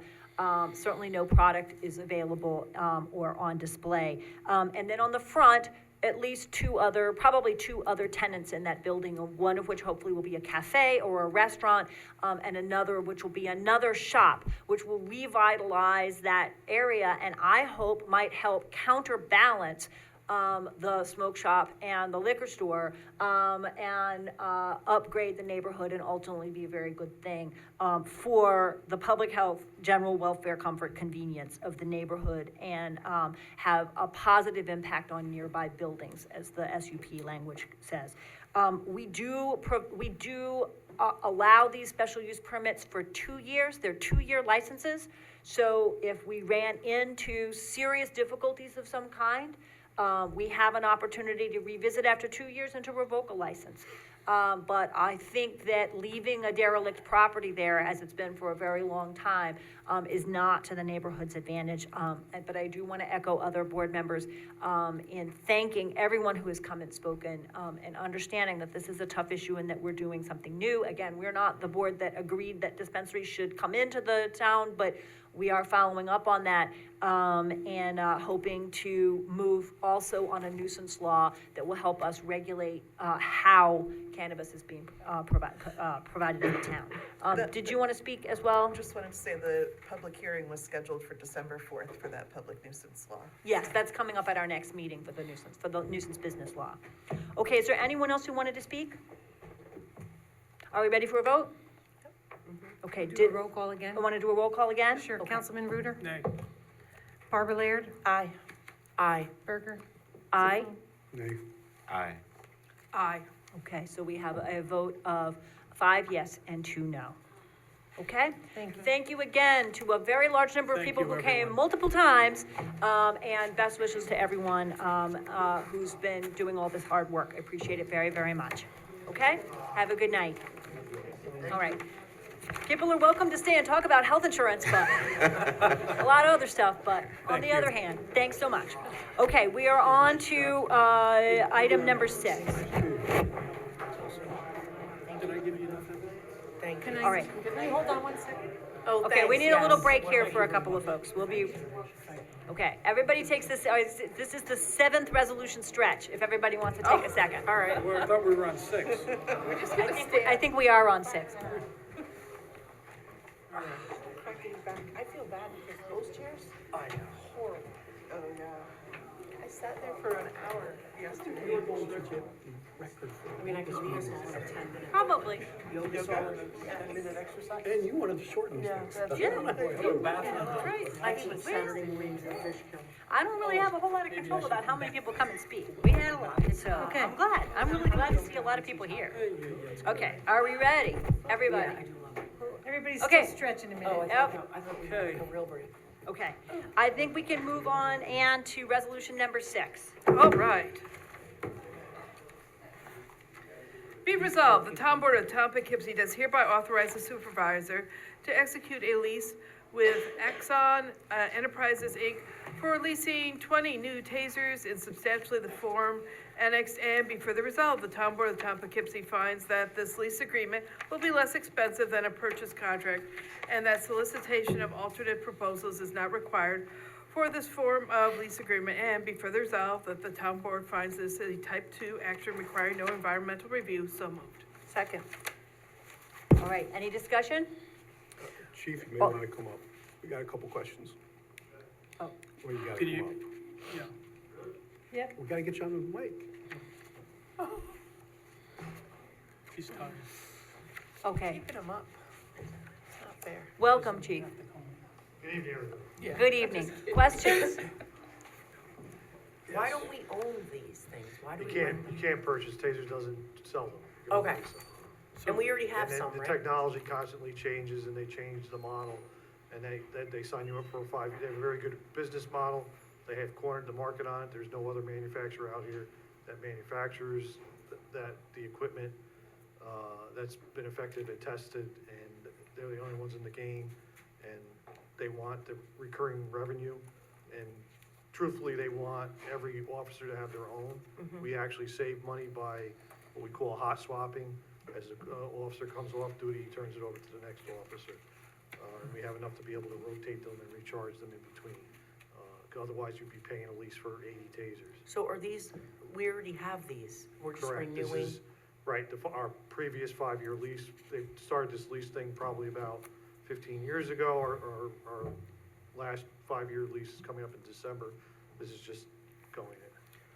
It's just renewing the current lease. Basically, it's wrong. There is a new taser that is out that they were pushing to, the Taser 10, but it's too new. It's used, it's completely different. So it would require a whole new bunch of retraining. And on top of it, there's just not enough, don't feel comfortable being one of the first people to have it out on the street till to see how it actually, what happens with it. So you're happy with these tasers then? Nothing's perfect, but it's definitely another tool in the use of force. It's part of de-escalation before you have to go to deadly force. It's another tool for the officer on his tool belt. It gives him more options.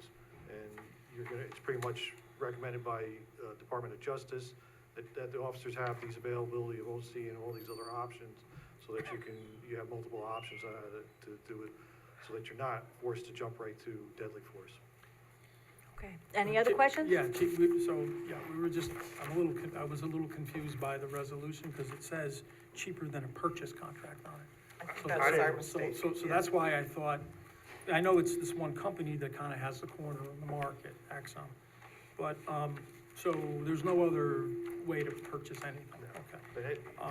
But that plastic, they don't want, that's every 5 years Alright. you get the new, they're gonna be, Okay, well, that basically, you're gonna be buying new ones every 5 years anyway. Right, so what happens here with this, I know the lifespan is 5 years, so when we lease these, is We're gonna it get the new same ones for 5 years, or do they? Yeah, we stayed with the Taser 7 because that's what we like at this point in time. We found it the most effective one that's out there currently for the latest model. So the ones we currently have, it will be returned, and then we'll be getting all new, brand new ones. So if it, but also if it breaks down or something happens Correct, with the if it break- battery, it's the a replay, advantage we of the just send it lease is back. just, right, yeah, okay, I understand, thank you, Chief. Any further questions? Are we ready to vote? Yes. Okay, all those in favor? Aye. Any opposed? Resolution carries 7-0. Thank you very much, Chief Cavalieri. All right, resolution number 7. This is on, the town board authorizes the supervisor to execute an agreement with Dutchess County and other municipalities for the town police department's participation in the crisis intervention team training and, the BEAT behavioral evaluation and assessment team patrols, all of which are, ongoing efforts to support the police in assisting those with mental health and substance abuse issues. And it's in substantially the form annexed. And be it further resolved, the execution of this agreement is part of the ongoing administration of the town's affairs, requiring no sequel review. So moved. Second. Right. Any discussion? Yeah, so this is very necessary training, my only, question is, the cost of the program.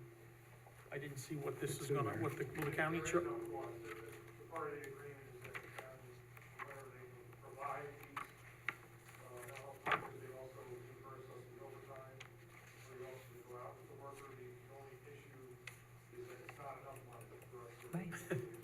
So the county, just to make sure this gets on the record, the county pays for the program and they reimburse for overtime when our town police are involved in the program. The issue is that this only covers so many hours per week. It's relatively short windows of time when we're able to get this help. This is a perfect example I like to bring to light too, so when you do talk to your county officials, we're coming up on the holidays, which is the most time of year when suicide is prevalent, and we've already run out of our money, and we can't have any, of those patrols for the rest of the year for the holidays. Are we able to get the People USA, contract going that we're using our opioid settlement money for? We're still in the process of the background. He came in today with some of his packet, and, I believe his polygraph is scheduled for this weekend. Great, wonderful. Good luck with that. Best, fingers crossed that that's in place very soon. Thank you. Any further discussion? All those in favor? Aye. Any opposed? The resolution carries 7-0. Okay, resolution number 8.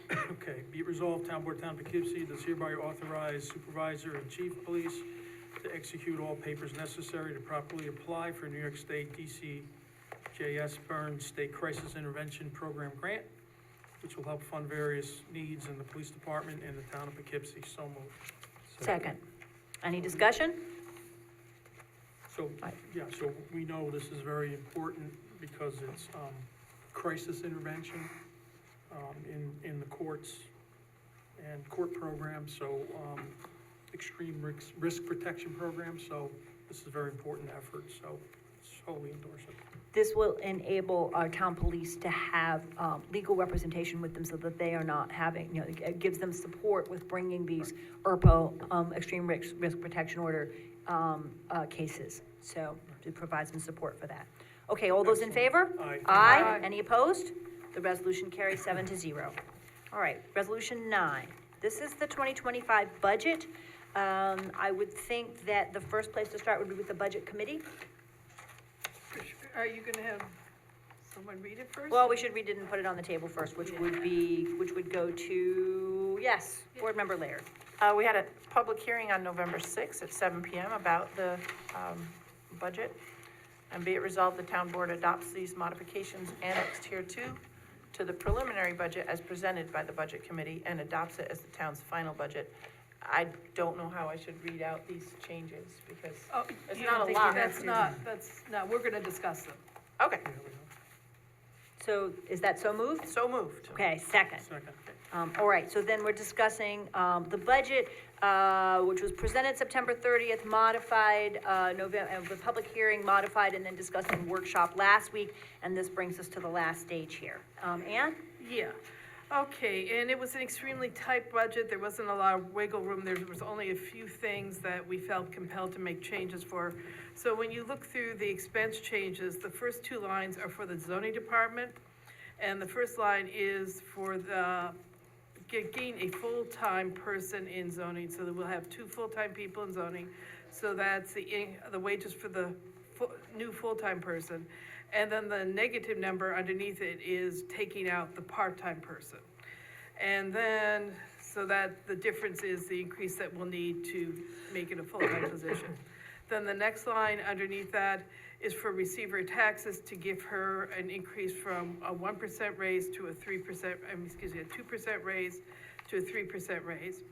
And then the line underneath that is for the floating clerk, which is actually going to be taking up the part-time clerk.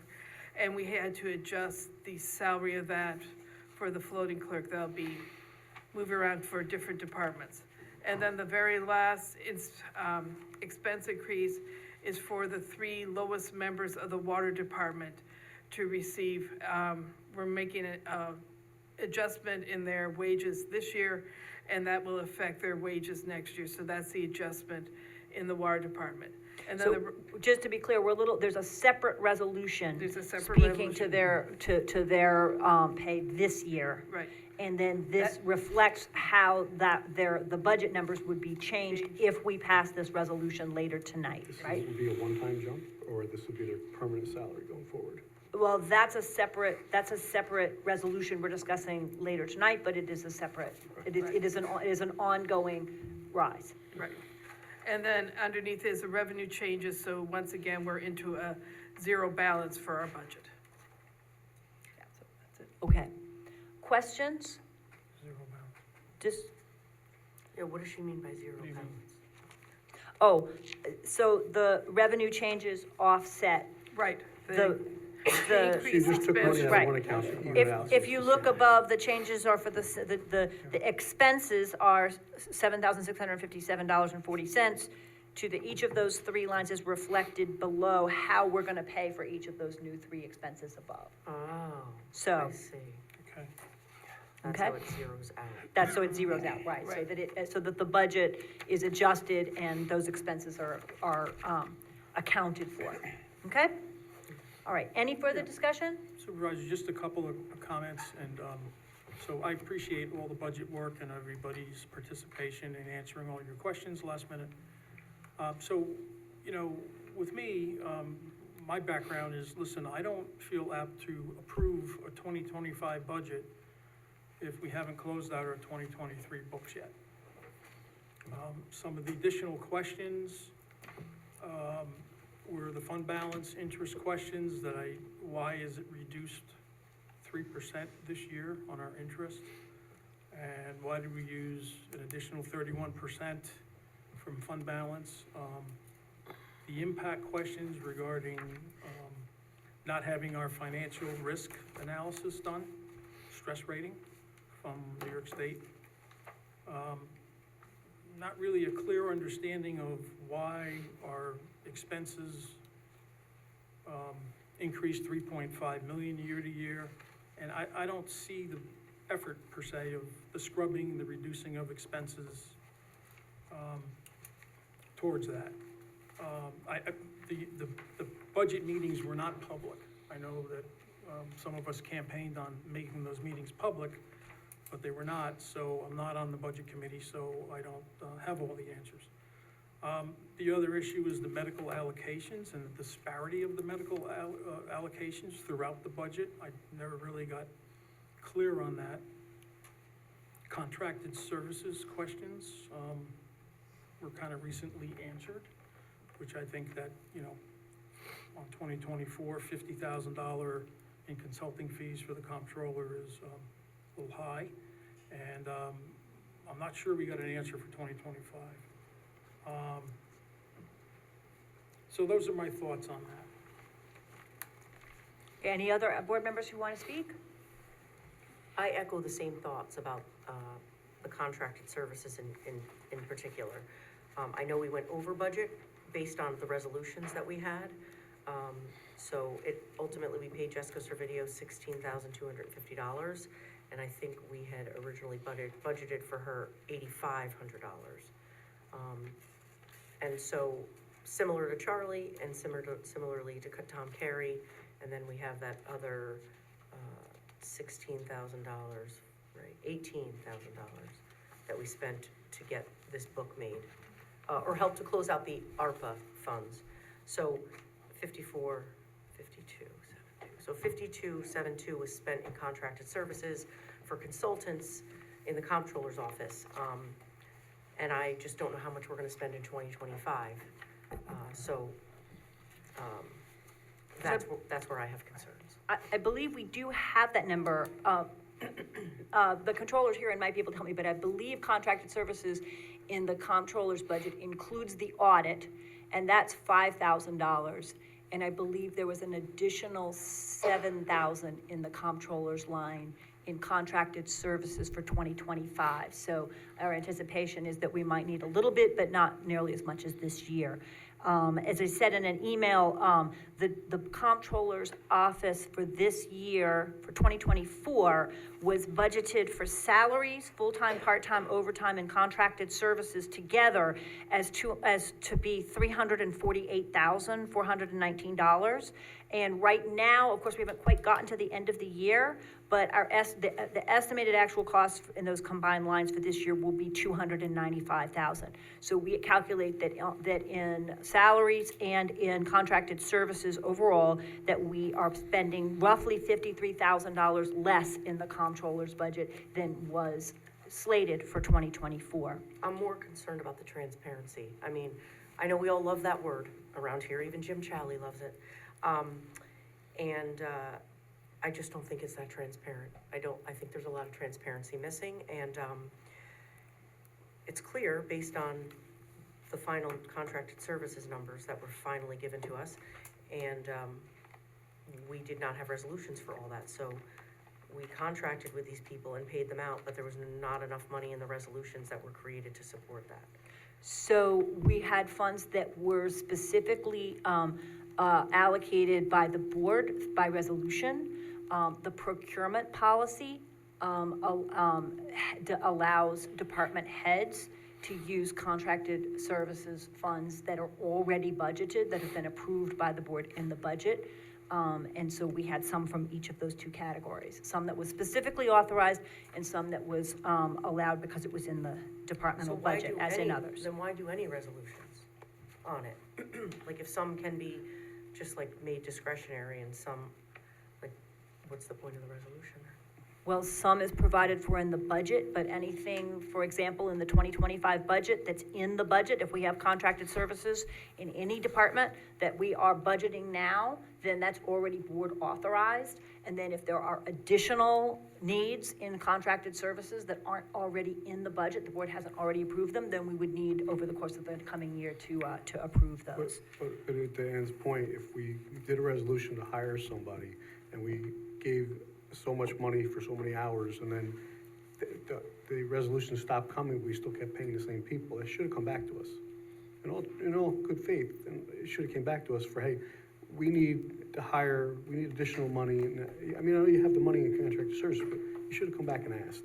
It would have been nice to be asked, that's all. I mean, you want to be transparent, you know, you can't just keep doing things without, you know, letting us know what's going on, and I'll get to another point later, but, communication is key, okay? Yep. You like to say, communicate, talk to me, well, how about come back and say, look, we're paying, Mr. Rodeo X amount of money to work here, we're paying Charlie X amount of money to work here, we need them a little longer. So Is I that a can person to assure do you that? that anything that needed board approval came to the board, and we made sure to check with the procurement policy and with legal department to make sure that anytime we were expending funds, we were following the procurement policy. And where we needed board approval, we came for board approval.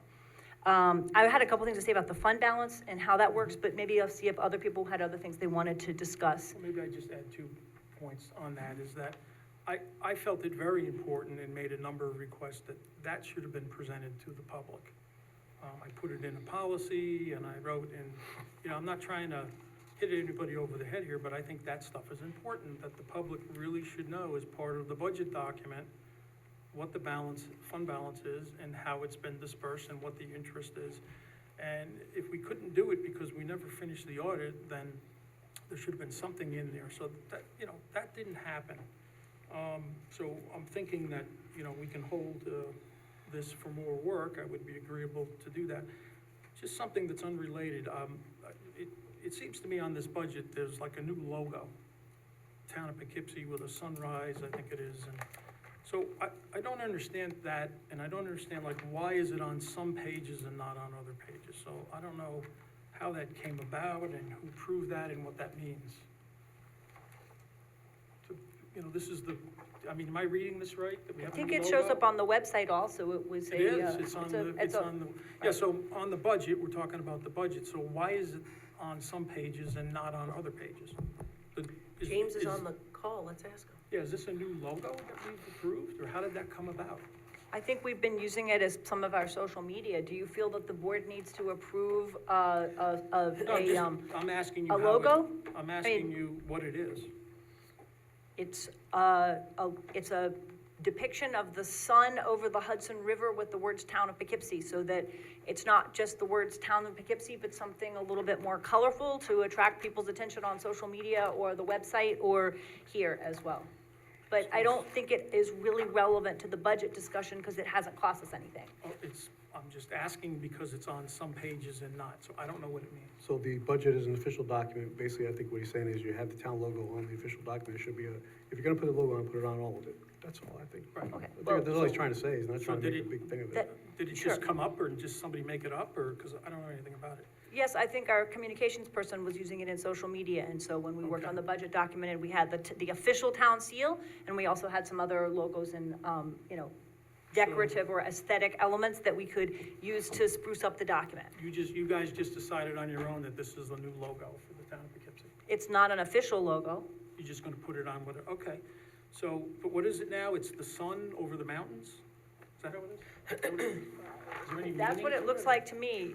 I mean, would you like to have the board approve what picture appears on the cover? Because it appears it's a spring picture of Marist College, and we could have chosen a fall picture of Peach Hill, but, you know, I thought that those were all essentially decorative elements and not essential to the budget itself. Just to Councilman Saffone's point is that, you know, if we're gonna do that, maybe the community or the public would wanna know what it is and get it approved or the board, rather than just putting it on some pages on the budget and some not on, some pages it's not on the budget.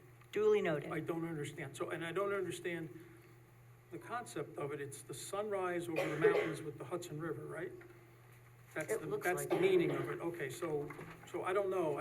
I didn't get it because the sun rises in the east and sets in the west. So that's a picture of the sun rising in the west. I just didn't get it. So I didn't understand the whole thing. Okay. So I'd like to focus on a financial issue for just a minute, which is fund balance for 2024 in particular, because this year is, this year's fund balance and how we close out the end of this year is dependent on last year's budget, right? Obviously, the budget that was approved last November is the one that carried us through 2024. And so I just wanted to highlight a couple of things that I think are important for the public. And I know that a couple of board members here have been here longer than I have, and that you were on the finance committee last year. So if you had any, information or thoughts about this, it could be helpful. And I'm missing one of my notes, but anyway. The first is that obviously we found last December 1st, New York's Excelsior program, made a very different decision about rates than was anticipated, and that had a major impact on the 2024 budget. The second is that there was a pending legal judgment that arrived very early this year for $400,000. And I don't know whether last year's budget committee or board anticipated that. We haven't found a place where that was budgeted for, but needless to say, that's a pretty major impact on this year's budget. It stems from a legal case that's a couple of decades old, and I believe there were some years where the town was seeking to document insurance coverage that it had at that time and can't document its insurance coverage from that time. The company went out So, of business, or couldn't find the documents. So documents, the town was unable to find those documents. So I don't know, was that something that the finance committee considered last year, that where that $400,000 would be budgeted and how it would be paid? We were still trying to find the documents, but we did have a healthy fund balance though. Right. To be utilized for an emergency, and that's an emergency. Right, so that's exactly. So this year, that $400,000 will be one of the things that's going to impact our fund balance this year, because it showed up in January and February as a sudden bill that needed to be paid. The third is, I think it's important to just to emphasize that we have faced some IRS fines for late filing of W-2s and other forms in prior years. The comptroller's office and the personnel assistant have been fighting those, but the financial impact is fairly substantial if we are not able to get those reduced. What year was that? 23, at 22 and 23. So I'm going to send the board members some information about that, because all of those have an impact. Again, if they require us to, well, the thing about fund balance is at the end of the year, you see how well you did with your spending and your revenue, and that's when you decide how much of the fund balance you're really actually going to have to draw down when you get to the end of the budget year, the end of the fiscal year. And so I think it's important that that large financial judgment and the Excelsior rates, which had a substantial impact on the budget this year, and the IRS fines, among others, be things that we pay attention to when we get to the end of this year. The 2023 audit, I believe, will be presented at our next meeting. It has not been presented to the board in the past, but we're going to have a public presentation from the auditor. We're working toward hopefully December 4th, one of the December meetings, hopefully December 4th. So our accountants have been accepting everything we've been putting through. It's not coming back. They've accepted everything for 23 to this point. Everything is moving toward their draft report. So, okay. Any further conversation about fund balance or about the 2025 budget, or are we ready to vote? Yes. Okay, then, all those in favor? Aye. Any opposed? Nay. Okay, I believe that was a 3. Nay. 3 nay? Okay, so 4 yay and 3 nay on the budget. The budget passes 4-3, okay? Item 10, I want to thank Ann Shershin and Barb Laird and Ann Berger again on the budget committee for your work, okay? Number 10 has been withdrawn. Number 11 You withdrew, is, but I would like to talk about it if we could. well, it's on the agenda for the next time. Do you want to move to? Well, that's the problem I want to talk about, because I still, As a matter of order, I've removed it from the agenda. So can Well, council as a help us matter- figure out whether we put it on at the end of the agenda again, or how we proceed? I think there would need to be a motion. well, as a matter of order, I didn't get a chance to speak when you rescinded it, and I wanted to speak. You went right into the video, with people talking. But I This- still had an opportunity. This has been removed from the agenda. Okay, well, I have a question. Okay, then I just have a question then. Comment on Mm-hmm. other So items, you right, didn't, but not- you removed it from the Yeah. agenda, but you didn't give a date to put it back on. You did not put it on the record as to when you're putting it back on, so when are you planning on putting Sorry, it back what on? was Emily said? Emily, you were Well, number speaking? 4. I'm sorry. I was saying that, comments on things that are not on the agenda should be at the end Right. of the meeting. Okay. So let's come back around at the end when things are not on the agenda and come back to it, all right? I do have an answer, but, number 11, Be it water, resolved- yeah, so, sorry, go ahead. That's all right. Be it resolved, due to short staffing and balancing of the 2024 Water Department budget, the Town of Poughkeepsie Town Board would like to increase the salaries of 2 Water Department employees as follows. Arturo Carlos Rojas, current rate $52,000, moving to $54,000, and Michael D'Alessandro, current rate $57,000, moving to $59,000. Second. Okay. These are adjustments as we struggle to make sure that we keep, attract and keep people in the town of Poughkeepsie in these jobs, which are important jobs. And these two, I know, were discussed with the water department. I don't know if anybody else wants to speak to them, or we're ready to vote? Ready to vote. All those in favor? Aye. Any opposed? All right, the resolution carries 7-0. Okay, It's me? yep, This is number 12.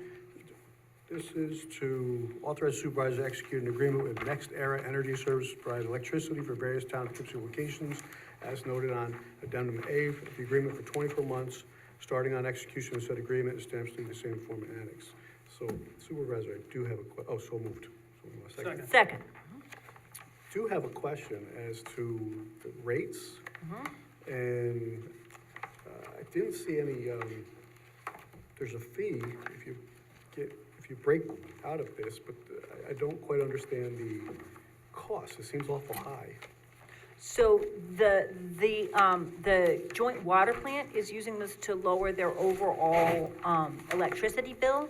The rates are guaranteed for 2 years and they are lower than we're paying now. I'd have to go back and do the math on exactly how much we're saving. But I think we're looking at the neighborhood of $25,000, $30,000 a year that we'd save.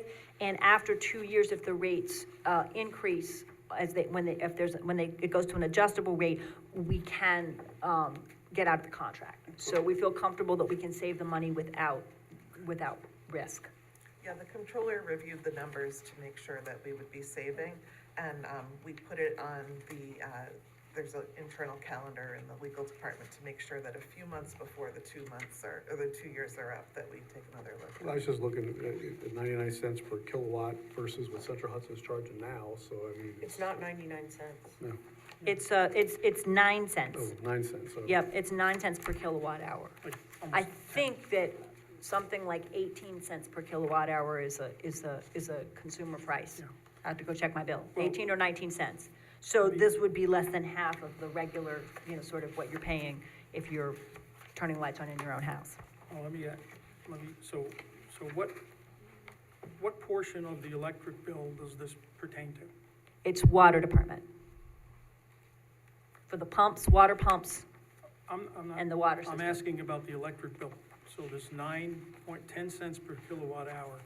Right. What portion of the bill, of your electric bill, does this pertain to? It would be the entire bill for those properties that are listed on an addendum A. So this is your whole electric bill?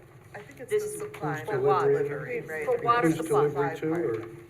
So, okay, so this is the supply portion. Right. So what Yep. happens on the bill, as I understand it, there's a, delivery piece of it, which has to stay with Central Hudson. That's about 11 cents a kilowatt hour. Then there's a supply side, and then there's the other,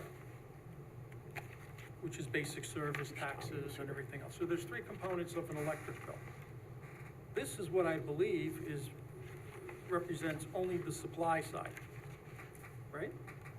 So the current rate in Central Hudson today is 4 cents, 4.04173 for our supply.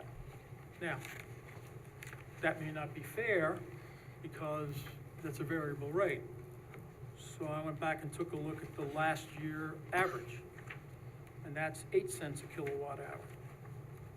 So 6 cents, 8 cents, 11 cents, 12 cents, 9.5, 8, 8.9 in the winter, 10, okay? So I don't understand the 2-year contract component where it's almost 2 cents more of last year's Central Hudson average. And then we're in a 2-year contract, which we're gonna have to pay an early termination fee if we back out, which I don't know what that fee is. So why would we do that? Could I ask, is there a different rate for our water department because we might be considered commercial rate? No. We're not a residence. Right, I believe there's a municipal rate. Which is 0.9. I know that this is the product of conversations between the comptroller's office and the joint water plant, which does use this program already and has used it for some years, and the water department. We don't have Tom Colgan here, so if everyone would like to table it until the next meeting, I believe that that's fine, and we can get more answers, Or from we Tom. can have the controller, maybe I'm Well, missing right. something, I but. do have I have one other question. So Okay. if this is a joint water board issue, does the city have to approve the same contract? No, this is simply the town, copying something that the joint water plant already has a Next Era Energy contract. Okay. And looking at that, we said, hey, they're saving money. It's working for them, and then Tom Colgan and Minal and I, and we all looked at it and said, it's working for them at the joint water plant, let's try to do the same thing. But it sounds like people have some detailed questions and we need a little bit more information, so I would say I would move to table this until December 4th so that we can get some more specifics. Yeah, I would agree with that. I think that's a good idea. Does anybody want to, I on that second motion your to motion. Okay, I think it already got seconded by a couple of people, so, so on the motion to table, all in favor? Aye. Any opposed? All right, then we'll come back to that on December the 4th with some more information, okay? All right, resolution 13. Yes, ma'am. Whereas the zoning code of the town of Poughkeepsie does not typically allow long-term occupancy of a recreational vehicle on residential property, whereas zoning code section 21013E provides that where there is an extreme hardship situation, the town board may approve extended occupancy of a recreational vehicle. The town board has received an application from the resident at 190 Rochdale Road for such approval. The town board hereby authorizes occupancy of a recreational vehicle at 190 Rochdale Road, but only pursuant to inspection and permitting by the building department, and only for a period not to extend beyond November 30th, 2024. So moved. Second. Okay. And these are why our So- guests are here. Right. Well, and the reason is, again, I think it's reviewed here that there's been some correspondence on this over time that RVs are, our recreational vehicles are not really long-term housing. And that in the winter particularly, there are hazards associated with heating them, and so the town doesn't permit them in the winter. So I'm happy to vote for this, but I think we need another solution that meets the town code in the longer term. This is really very short for the turnaround for only a them to couple do weeks. anything. Could we possibly extend this to the end of December and make it December 31st I instead think of legal end of counsel November? Yeah, can I has a give response. a little background to that? So the town code only allows an RV to be used for a maximum of 21 days with a permit from the town, which can be extended to 45 days if necessary. But beyond 45 days, it needs to come to the town board only if there's an extreme hardship to extend beyond 45 days. I believe that by the time the application came in on this one, the 45 days were almost up. And so the applicant was told that they needed to apply to the town board, which is what happened.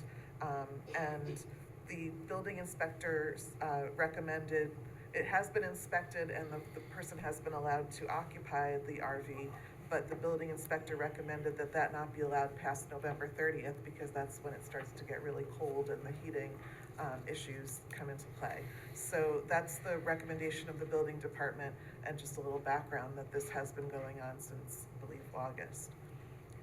Thank you. So we do run up against cold weather here, and the town doesn't recognize these. If someone wants to move to amend, I'm sympathetic to the problem, and maybe we can talk with my office about finding other housing solutions in the longer run. I think we need to, we'll try to see if we can brainstorm other solutions. This is a mobile home. Could you guys come up and answer your question? Yeah. It's a recreational vehicle. So it's a mobile home, right? No, a mobile home. The vehicle in question is a motor home. It is drivable, it's fully It has a registered. furnace. it has a furnace, it has a propane furnace. We are not gonna be using water much longer, but she can come inside to go to the bathroom, you know, any of the things like that. So, Yeah, we've been doing all of that kind of stuff Yeah. inside anyway, just because it's. So you're just sleeping out there, basically? Yeah, basically. Yeah, literally. yeah. Did the building department say it was a fire hazard at all? No. Safety issues at all? No, They and we have, recommended a carbon monoxide, but we did that day of. yep. How much time do you really realistically need? I mean, until you could maybe find a place to park it, where, in maybe an RV park or something? This is Well, an the RV opportunity. parks nearby are all closed They're all for the closed, season. right, right. Yeah. And honestly, when we looked into that over the summer, the RV parks were more expensive than just renting an apartment. Really? Yeah. Yes. I mean, realistically, I'd say like end of the year, I would absolutely be able to get something together to be able to go somewhere else. I don't personally feel that it's unsafe heat-wise or anything like that. We typically have good Decembers. Well, it sounds like there's a desire to sort of offer to the end of the year so that we can have a little more time to find a solution. Is that what someone wants to do, is amend? I would amend that to the end of December. Could you get out by January 1st? Absolutely, yeah. Any Okay, concerns that's on the, that? so then there's a motion to amend to, a period not to extend beyond January 1st. Okay, I'll second that. Second, is there any discussion of that? Okay. All those in favor? Aye. Any opposed? Okay, so then it is amended to January 1st. And, again, I'm happy to, reach out to my office and see if we can try to help brainstorm, connect you with maybe some local housing resources and see if we can help brainstorm and find a solution. 'Cause I don't want. Thank you, that would be great. Thank you so much.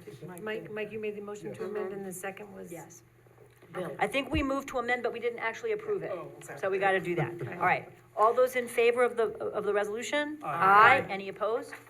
Okay, the resolution passes 7-0. Okay? Thank you. Thank you very Absolutely. much, I appreciate your Right down the consideration. hall here, second floor. So stop by sometime and we'll talk with Joyce and see if we can come up with a solution. Thank you so We'll much. try to at least assist, okay? Thank you so much. Absolutely. Good luck. Best wishes. All right, resolution number 14. Where were we? I don't know. Right here, right Okay, here. all right, great, Ann. Whereas the town of Poughkeepsie is a party to a class action litigation involving manufacturing and distribution of opioids arising out of the manufacturers and distributors' fraudulent and neglectful marketing and distribution of opioids, and whereas a settlement agreement has been reached with a defendant, ShopRite Supermarkets, Inc., for payment totaling $1,250,000 to be distributed amongst multiple participating political subdivisions. Now therefore, be resolved, the supervisor and the town's attorneys are authorized to execute all necessary documents to opt into the ShopRite settlement, so moved. Second. All right, I just want to be clear that this is not $1.25 million to us, unfortunately, but we will get a little, very small fraction of this, so at least some $1,000. And there's also a number of other ongoing suits that we are party to in hopes of getting some income from Well, that, it's that helps just- us meet some of those needs. It's just sad that we got revenue from something as horrible as this, but. It is, it's a drop in the bucket compared to the human and, the human cost and the financial cost. Okay, all Yeah, those, so just it's a minor cost to participate, right? And we have to do a filing, is that how we do it? there's no cost, cost. other than Even current better. staffing, right? Even better. Okay. Okay, very good, thank you. All those in favor? Aye. Any opposed? All right, the resolution carries 7-0. All right, resolution number 15, and the town board, does consent to the planning board acting as the seeker lead agency, with notice of intent paperwork in its entirety filed in the town clerk's office for the project known as Chick-fil-A, 2550 South Road, dated October 18th, 2024, so moved. Second. Okay, any discussion? I don't usually copy you that when it says it's in my office, but I thought maybe your residents might want to know more about the Chick-fil-A, so. 2550 South Road, so coming soon. All right, all those in favor? Aye. Any opposed? Resolution carries 7-0. Be resolved, Town Board, Town of Poughkeepsie does hereby authorize the supervisor to execute an amendment and extension of intermunicipal agreement with Dutchess County relating to shared services agreement for central purchasing. which agreement shall be in effect through October 31st, 2025, in substantially the form as presented. So moved. Second. All right, this enables us to coordinate and save some funds by working through the county purchasing system. And the county folks who bring the office supplies are really, really nice people. So, good all around. All those in favor? Aye. Any opposed? Resolution carries 7-0. Resolution 17, Town of Poughkeepsie Health Insurance Broker has presented to the town an option where our MVP HMO plan would be replaced with the EPO plan, and that's providing access to MVP's national Cigna network. The EPO plan will result in lower biweekly employment premium contributions, and it's providing substantially similar coverage benefits as the HMO plan, except for a $1,500 deductible, which the town would cover through employee use as an individual debit card.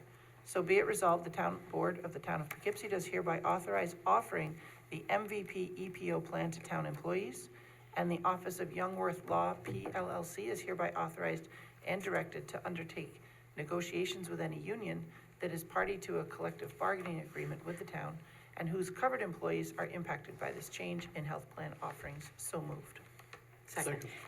I need to propose a resolution, propose an amendment, because I think that we didn't get the final form of this in here. We're actually proposing to replace, in the first paragraph, I think it should read, whereby the NVP HMO plan can be replaced with an EPO plan and an HD EPO plan, a high deductible EPO plan. The latter, both of which will provide access to MVP's national Cigna network. And whereas the HP EPO plan will result in lower biweekly employee premium plans. And that's the one that has the deductible with it. And that deductible should be $1,500 for single and $3,000 for couples or families. And the town would cover the 3 And the too. town would cover that and would still save, and this is, we discussed at the workshop last week, right?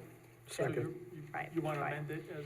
So if we can propose those, I don't know if you propose those as a friendly amendments that can just be put on, or whether we need a vote. Don't make it as an amendment, just to be on the safe side.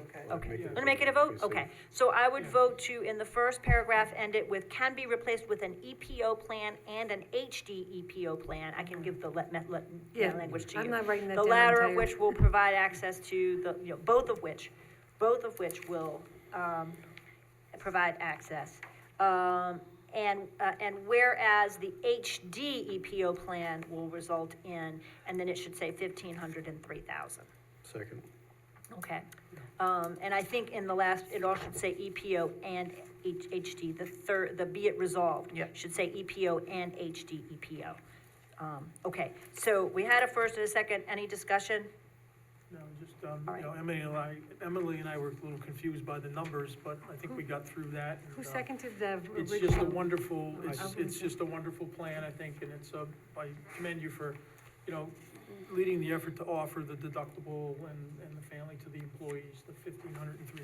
I think that'll go a long way for our employees, and we need to take care of them, so. Thanks. I want to thank Minal Patel and Emma Consiglio, who did a lot of the legwork on this, and NFP, which is our broker, and they were super helpful. And the benefits fair is tomorrow, here, 10 to 3. So anybody who wants to talk about these plans, employees will be here to talk about the plans tomorrow, and right in this room. Can I ask a real quick question? So were you just comparing the rates for the 2025 HMO? You're not having an HMO anymore, correct? For MVP? That's right. Okay, because It's the HMO, the EPO is an exact mirror of the HMO. But it can go anywhere. But it allows us to access to the Cigna network. And there's also, it's not in here, but there's also a cool $600 wellness benefit, Yeah. where like for yoga classes or gym memberships or things like that, you So it's can get actually like reimbursement. $6 cheaper and you're So- getting more. So you're getting more. Yeah. And then the high deductible, but people can compare the two and see which they prefer. It's not my plan, but one of my girls asked, so. Okay, good. So we're offering the 4, right? Is that what I read? We're offering we're still offering Three. Night Shift Empire, that's an ongoing thing, and then the MVP EPO and the MVP high deductible EPO. So 3. Oh, 3. So there'll be Not the 3. one on the top. Correct, that's what That- I just asked. The HMO is what we're offering now, and we're replacing we're that. not gonna do that. Right. The Okay. EPO is a mirror to the HMO, but because it's structured differently, it allows us I the remember national. that, yes, Yep. yes, Yep. okay, thank you. And Excelsior is no longer being offered to us. It is not available except to direct state employees. So the 3 we have going forward are That's not a decision on our part, that's New York State doing what it does. So, the Empire, and the two MVPs will be the options for next year. Okay? All right, all those in favor? Aye. Any opposed?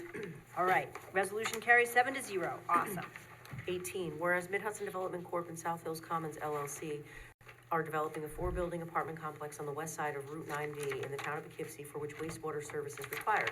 And whereas the board previously authorized the acceptance by the town of a wastewater pump station, easement, and other improvements for the above project. Now therefore be it resolved that in addition to the conditions for acceptance of the ownership of the wastewater pump station, easement, and improvements as authorized by resolution 10-9, number 16 of 2024, annexed here too, the supervisor and her designee is authorized to execute a performance agreement and other documents on terms acceptable to her, which will guarantee performance of those conditions, as well as any documents which are required to effect the purposes of resolution 10-9, number 16 of October 9th, number 16 of 2024. So moved. Second. All right, any discussion? Just, there's stuff going on. I know I'm expecting a call from Director Welty on it, and, yeah, we'll go through with this, great. Okay, great, perfect. All right, all those in favor? Aye. Any opposed? All right, the resolution carries 7-0. I know that 19 was not, we've stricken that for tonight, so we're moving on to number 20. Number 20 is the food scraps program.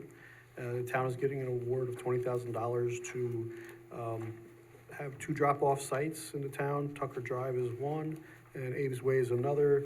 If you join the program, you'll get a small bin for your countertop and a larger bin to put the recycled material in and drop it off. Is that enough? Or you want a little more information on it? I think that's good. We're all gonna hear a lot more about this going forward with a lot of great publicity materials and an invitation for everyone to participate. Yes. So moved. Second. Any further discussion? Yeah, just in looking at this, I didn't we have a committee, we're on 20, right? Yes. We Yes. have a committee on, we actually have a committee on food scrap. There's it's a. Within the CAC. Within the CAC. It's not a formal, No, it's, okay, because I was reading in here that the committee was doing all these things. So yes, the that's- committee mostly consists of people from the CAC, and then Erica helps with the media and Okay. the pieces that we're gonna present, so, I mean, you can come to any committee meeting that I you will want. bring some food Current, scraps. no, currently we do it I have a lot of, I had my own compost pile until the raccoons came and the Well, I'm gonna teach you the way to groundhogs. do it. Yeah, we need to. I'm gonna give you the education So- on tightening the lid and, Okay. but every other Wednesday we meet via Zoom. Okay. I think, yeah, so that's the working group as part of the CAC. And thank you for also the volunteers who've been involved in Oh, that yes. project, so. Big time. And we get the award now, okay? All those in favor? Aye. Any opposed? All right, 7 of us are in favor of accepting the award of $20,000, so, good. I believe the next one goes to the clerk, Felicia? We just have a notice of claim that we got, and that's about it. I don't Just really- like I say, I agree with Doreen on this. We gave them a tax break because they were redeveloping a building that hadn't been used in years. And I'm actually offended that they're coming back asking for a settlement in taxes. Right. There's some complications. I think the thing to do is talk with, I think the thing to do is to actually move on to 22. Yep. Because we are in fact appointing an attorney in this matter. Who's the next one? Ryan, is this Yes. one yours? Be it resolved, the town board of the town of Poughkeepsie does hereby appoint Kyle W. Barnett and Vandy Water LLP as attorneys to the town at the hourly rate of $2.25 for attorneys and $1.15 per hour for paralegals to represent the town in the proceedings regarding petitioner's entitlement to a real property tax exemption known as Arthur May Redevelopment versus Town of Poughkeepsie. So moved. Second.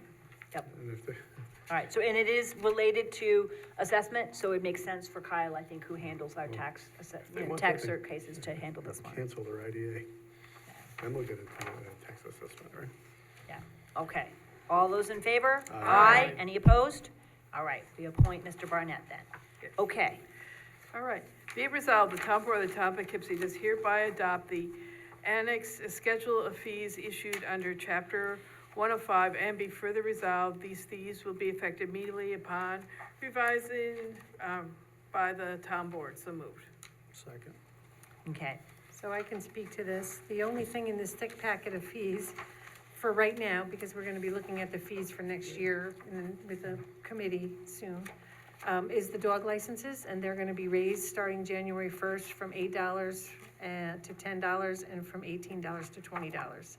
And I wanted to do it first so that we give the public a whole month to know that, you know, if you're haven't paid and you wanna save $2 to get your dog licenses in by the end of December, and so we're gonna do a little bit of reach out. That might And- motivate some more folks to come in and make sure they get their licenses. Get everything done, right? and so, Right. I mean, I know it's only $2, but, we just thought if we did it now instead of when we do the other fees, it would just give us a little bit more time. So Reach $8 to $10 would be for those who are spayed or neutered, Right. 18 or 20 is for those who are not, right? Correct. Yep, and those fees are relatively low compared to other towns. Mhm. We have not raised them in, I don't think, in many years. Yeah. So, I mean, the Okay. cost of postage, to be honest, is really the driving force. And we're trying, not me, but the program that I use is gonna be, I haven't heard anything about it, but they did ask me to be a beta, but they're gonna be trying to do a lot of the dog licensing, sending out by email, so in the future. So that's about all I have to say for right now. Okay, exciting. Can I ask a question, which is, I mean, that part is great. The committee that's working on reviewing user fees. Right. Does that have another meeting set coming up? We kind of just, I personally, with my move of my office, which isn't still totally done, and then, you know, the busyness of the budget and all of that, we Of course. decided to wait till after the 20th. Okay, I just So- want to make sure someone's convening it. I didn't know if you needed a chair to be appointed We're or. on it. Okay, good, Yeah. all right, We're on it. super, We're on it. awesome. Yeah. Because our reorg, I think, is January 4th, so Yes. that's where our We'll have deadline it is, done right? before then. January Beautiful. 4th. Certainty. That's Well- great. Well, thanks for inviting us back. Is it January 4th? She's Okay. been busy. All right. She's All been right. painting. All those in favor? Aye. Any Aye. opposed? Okay, then resolution passes 7-0. Okay, resolution 24. This arrived Friday, and so I think it's important to read it and make sure we all have a full understanding of it. Whereas most governments, including federal, state, and local municipalities, are experiencing trying financial times, and whereas the residents of the town of Poughkeepsie are an invaluable resource with expertise in a limitless number of disciplines, and whereas the town board of the town of Poughkeepsie hereby determines that the best interests of the residents of the town would be served by enlisting the assistance of that expertise with the creation and appointment of a tax smart committee to study and make recommendations to the town board concerning process, procurement, best practices, efficiency, and cost effectiveness in our town government. Now therefore it be resolved that the town board hereby creates a new committee to be called the Tax Smart Committee with the following mission statement: review the operations of Poughkeepsie Town and, if thought beneficial, other local, village, and county governments, prepare recommendations for the improvement of town operations internally, prepare recommendations for the improvement of town operations in concert with other municipal governments, including local, villages, nearby towns, and the county of Dutchess, either via intermunicipal cooperation agreements or consolidation, and prepare recommendations that can maximize the volume of services provided while minimizing the amount of capital or resources required while improving quality, and be it further resolved that the Town of Poughkeepsie Tax Smart Committee shall come into being upon the passage of this resolution and expire December 31st, 2025. Be it resolved that it shall be comprised of Town of Poughkeepsie residents, which may independently volunteer, will choose their own chair, and shall hold independent meetings that are open to the public at times or dates to be determined. And be it further resolved that the town board hereby appoints Bill Reuter along with one other council member as liaisons. And be it further resolved, bless you, that the town board agrees that the town shall provide promotional web and social media communications and additional support consistent with that of other approved Town of Poughkeepsie committees. So moved. Second. Just Okay. one other comment, so you can appoint whoever you want. You don't have to. My name was in there from a Okay. draft thing, so But- it's not the So right one. I have a procedural question. So you proposed earlier in the year, budget oversight, Citizens Budget Committee. And that actually is still an active proposal. We tabled it until after this year's budget's process is done, but agreed that sometime late this year or early next year, we're gonna revisit and think about whether that's useful. It's helpful to have gone through the budget process once to see where and how it might be useful. Is it your intention that this would be an additional proposal, or would it supplant the other committee that you proposed, which No, is this still on the a- table? This is a completely different mission. They as you seem heard. quite similar to me, because they're both reviewing, management and efficiency and cost effectiveness, right? That doesn't have anything to do with the budget, that has, you know, we're looking at things like skill development, workforce development, technology investment, automating permit processes, This is designed to help, to get the citizens' input to help with our processes in town, to try to improve, not necessarily save money, it has nothing to do with the budget process. You know, combining services as an example. Well, that was my other question. Using our employees or asking our employees what cost-saving ideas they might have and incenting them to come up with ideas. Yeah, like, for instance, we're looking into going green with the battery chargers for the weed whackers and leaf blowers and all that, right? So maybe you ask the employees, how many hours do you get out of each battery? Because we can't get a number, right? So, you know, we'll need 12 batteries for the day, and they each get 2 hours out of max power. Then we could bring that back to town and say, look, we've done the research for you because you couldn't get it done. So I think that's more in line with what we're trying to do. That's just an example of one. Well, I'm not sure that, but it's more, you know, like looking at energy savings, looking at consumption, combining services, performance metrics, you know, artificial intelligence where we can use it. So these are purely input from the community to try to get, I'm not that smart to think of all these things, but we want to be able to, you know, as a town say, you know, we went through an analysis and we have best of breed practices and we have best of breed processes. So that's what it's all about. So there's a very broad range of things here, from weed whackers to. Well, that was just an example. Right, which is, but a lot of those are departmental issues, you know, internal and procurement issues, to consolidation with a village, which would be a huge issue of its own, right? It's mentioned here as intermunicipal cooperation or consolidation. Well, if we're proposing some kind of consolidation plan, that's an enormous issue that I'm very concerned about. So there's a lot here, and I would like to ask that we workshop this with the budget committee that was already proposed, and think about where we are, you know, where citizen involvement could be most best deployed. Right. I think. Yeah, I disagree with the previous speaker saying it muddles everything up. You know, I'm not trying to propose things to muddle the town up. It's maybe a new idea to town government, but in private business, this is what we do every day, which is what I've done. We have to continually improve our processes. But we have to, and if it's not a good idea, if there's some wording in here that you might not like, that's fine. I mean, we can set the direction of the committee, but the idea is, let's give an example. All our permits are hard copy. So there's software programs that would automate our permit processes. Right. So that's what I'm talking about. That's exactly why we're undertaking an IT review right now, to look at where and how we're using IT. For example, we got an enormous packet this month. The planning board does all this through Granicus. I believe it's through Granicus. And then afterwards, it's searchable. Each individual resolution is searchable. So, you know, and you don't have to drive to town hall to get your packet. It comes to you electronically. So I think there's a number of ways that we might be able to streamline. My question is, which of those are internal departmental decisions, and which, you know, where is it that citizens who are, you know, a private business doesn't usually get people from the outside unless they're expert consultants to come in and deal with its internal arrangements. So we just have to think about which issues citizens can help us most with. Every Friday when I make copies for the last 20 years, I've been thinking about an agenda program, and I've brought it forth to different departments, for different reasons, it doesn't work for one department or another department at this time.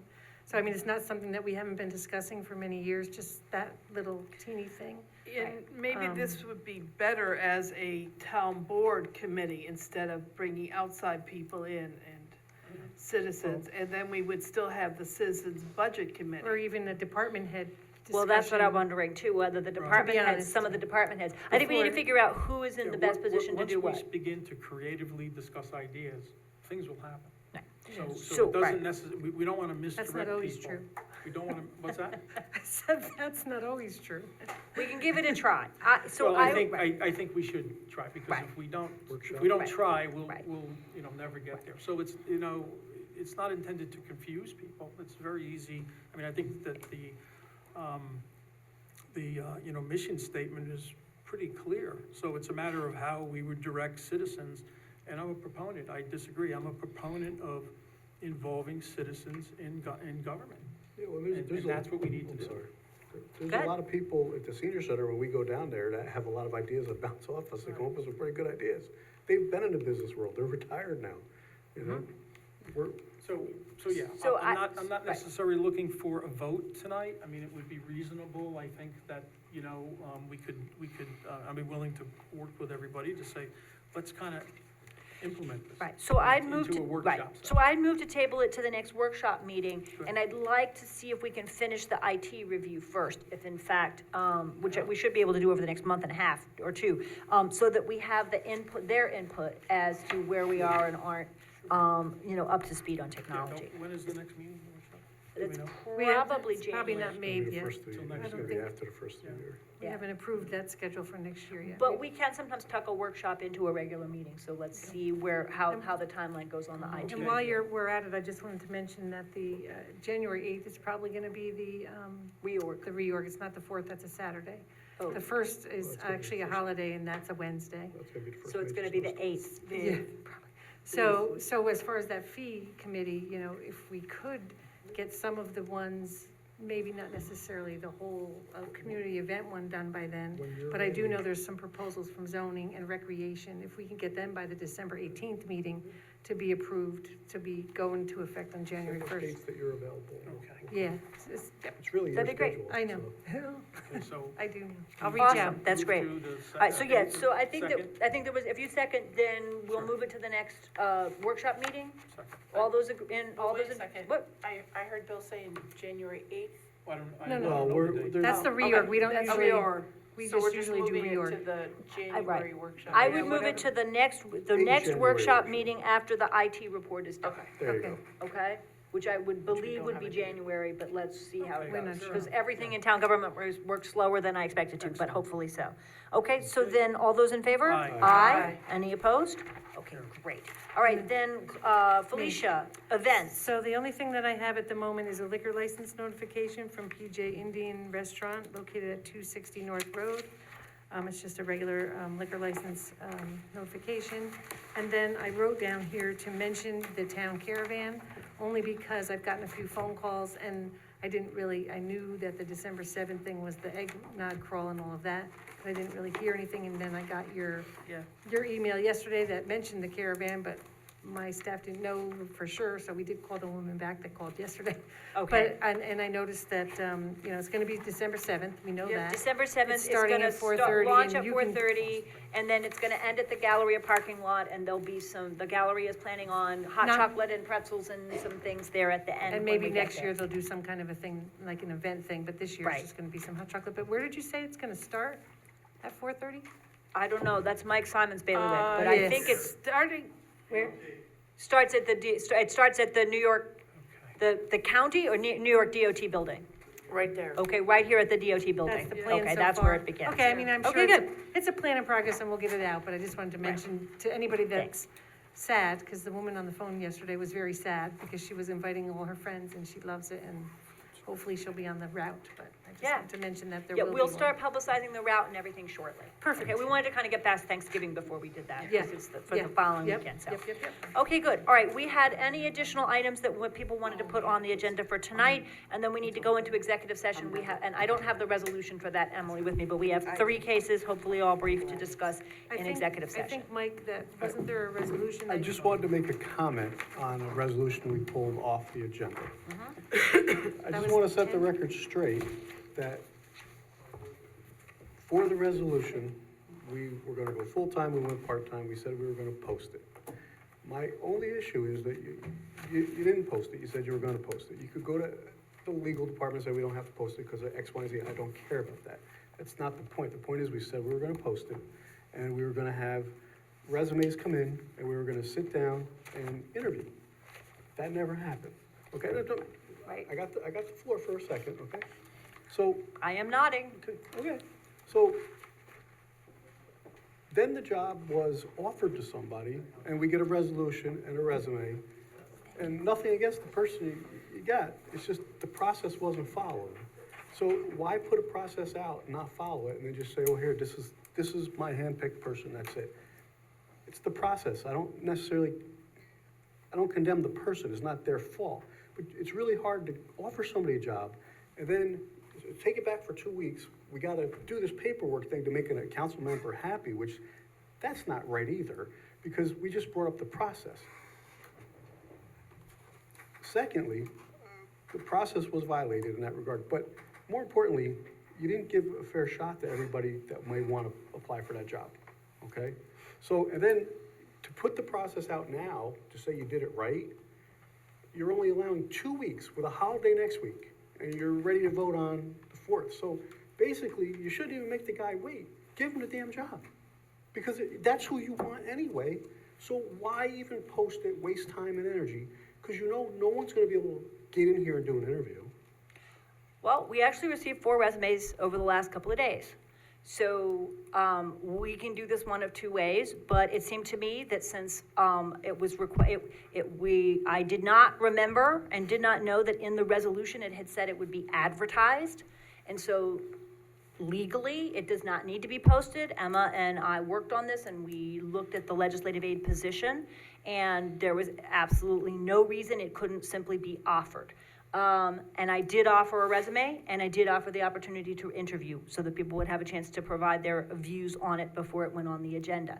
Some people took me up on that offer. The resolution, however, did say it would be advertised. So when someone pointed that out, I said, okay, well, letter of the law, we said that we would advertise it, so we will advertise it. So it is now being advertised and resumes are coming in. So, that's where we are, and we will interview and come back around to this on December the 4th. I think it happened within a 48-hour period. You said this is who we're hiring. If you want to interview him, you can. So it was already you were hiring this guy. That's how it went. It wasn't like, hey, we might hire this guy. You were like, this is the guy. You can interview him in the next 2 days before I offer him the job on 11/20. And then that's when I was like, wait, I didn't even know we didn't advertise for it. So it wasn't as like, hey, we might put this guy up for the job, and if you want to interview him, it was like, no, this is the guy, get on board, or not. Okay, duly noted. I'm the head of the department. I do think I have the right to pick who I would like to work with, like any other department, and invite you to interview.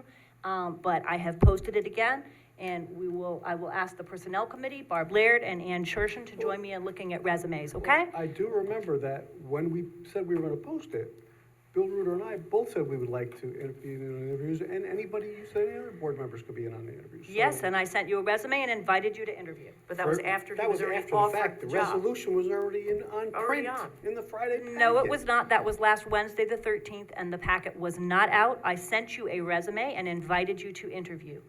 And no one took me up on that, although some of the people who have been involved in the Citizens Committee on Housing Affordability, I did consult with those board members who've been attending those meetings and watching that committee's work, which has been really impressive.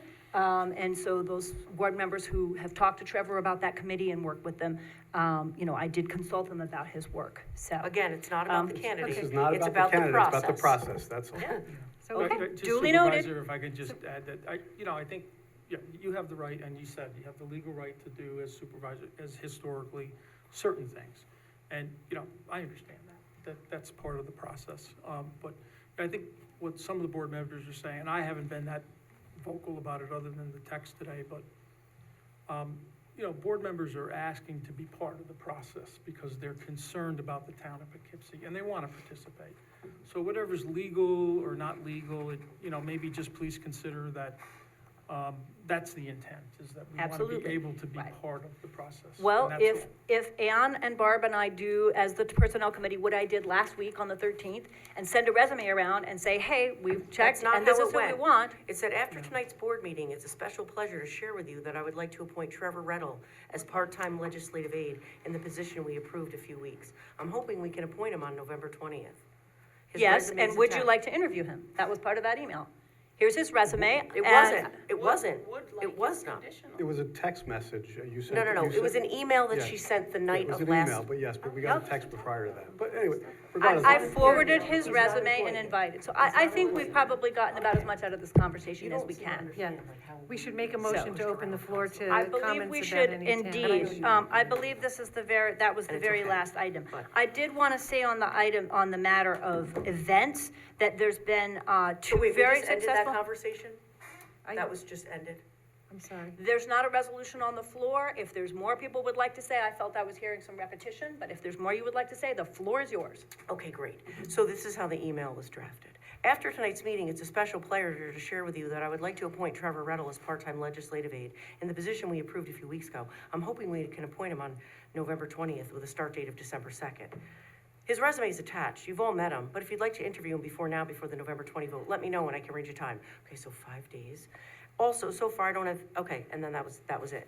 So it wasn't like, hey, I haven't really decided yet, so with your input, we can interview him and then we'll all get a team feedback. It was like, no, this is the guy, and I hope we can appoint him on November 20th. Now you've all met him, which he presented to us that same night, so, you know, how convenient. But if you'd like to interview him before the November 20th vote, let me know and I can arrange a time. It was clearly set in your mind that this was the candidate that you wanted, and fair enough. But that's nepotism. That's not the way things go. You can't just appoint who you want without letting the other board members have a say at it. That is you saying, this is the guy that I want, and How about saying I would like to hire Trevor Rettle for the legislative position? Do That you is have a exactly concern? what that email said. No, it's not. right, I would like. Right. But Also, this was a job This that was we a had job well just. done. You should have been done beforehand. Should have Right, talked to we us didn't first, even that's all. post for it. We didn't even. We did not have to post for it, and I did You're exactly right. what I just said that I had done, which is that I invited board members to interview him, and I indicated my desire to hire him, and I invited you to join in an Rebecca, interview with all due before respect, we got to. You're missing the point. The resolution said you were gonna post a job. Usually you post a job, you post it out for like 30 days, you get resumes back, we have time to interview. This wasn't done. It clearly wasn't done. It's not, Trevor, it's not personal against you, it's just the process, that's all, okay? I got no issues with you. You're gonna get the job, you're gonna be appointed, it's gonna be a 7-0, and we'll be fine, but it's the process, okay? That's it. It'll Let's be just end seven. it. It'll be 7-0, Mike. It'll be 7-0. Can we just? Okay, You're great. pro- If we're gonna next get time to you wanna do 7-0 something like on this, could you at September least 4th. have a conversation with us? Mike, it's not like this hasn't happened in the past. Well, we talked about it first, okay? And You don't just I say this sent is you an our guy. email, and I sent you, last time you were very upset because there was a position for which you didn't get a resume. You got a resume and an invitation to interview him. Right, So- after you right. said, this is the fellow we're This gonna is the guy- appoint on you This November is said the, I 20th. said this was the guy I would like to appoint. Would you like to interview him? But I think maybe So- if we. Let's move on, because Yes, it's, I do think. let's move on, please. Right. Councilwoman Let's move on. Sherman- Under campaign. Right. Councilwoman Sherman made a point and said, this is the way we all have done it in the past. Well, this is what we all ran on to do something different this year. So let's try to work together, and if, you don't have to. It's your legal right, if you wanna say that, Yes. to just appoint who you want, I guess. That is exactly But then correct. Then don't we put a but then we resolution don't out there want a saying you're gonna do resolution a And then to say. interview. And that's all, it's just that the board members here wanna work together with you. But to every be one of those able to resolutions appoint. was haggard over. So, I'm not sure we're getting too far at this full-time, point, the and I part-time. think we have 3 cases in executive session. If there's anybody else who has something new to add to the conversation, feel free to jump in. Otherwise, I'm gonna make a motion that we go into executive session and discuss these 3 cases, We need to okay? make a motion on any town issue. Right. First of all, anyone who would like to speak on any issue that was not on or not on the agenda tonight, I move that we suspend the rules. Second. Okay, all those in favor? Aye. Okay, the floor is open for folks who would like to speak for up to 3 minutes. SK, welcome. So Supervisor Edward, you talk about transparency, and yet when the councilman from the first ward suggested a tax review committee, you kind of seem to deflect it. The legislative aid, you seem to sort of move right past things and make a decision unilaterally, and then when you were called on it, you got upset about it and you started sort of getting angry with the rest of the board. So there is a lack of transparency. The budget process also, I was under the impression there was gonna be a public meetings with the finance committee. I don't think that occurred either. So there's a lot of talk about transparency, but there seems to be a lack of it when it comes to what you're doing, and it's problematic. The legislative aid position doesn't seem to make a lot of sense because I think the town has a grant writer, and it looks like most of the positions are grant writer position, so it seems like you're spending $27,000 to hire somebody that you've selected to hire for whatever reasons. But I just think it's not a good use of town funds, and it doesn't seem like it's something that you've discussed with most of the board, a lot of the board members. And again, there's a lack of transparency there, which is sort of unfortunate. So just as one point of fact, one point of information, we did approve the legislative aid position as a board and discussed it as a full-time position and then as a part-time position. Thanks very much. And in that position, doesn't the board hire people? The supervisor, I thought the supervisor only appoints your personal assistant. I thought the board hires actual employees. Yes, in fact, that's the process here. Okay, so you were indicating that it was your prerogative to hire this person unilaterally, but you were gonna defer to the board if they wanted that. I didn't think that you actually had that authority. I was not proposing to hire someone, but I was proposing to nominate someone for the board and send a resume and invited people to interview him for that purpose. Okay, just as long as you're not overreaching. Thank you very much. Doreen? Are you there, Doreen? Doreen?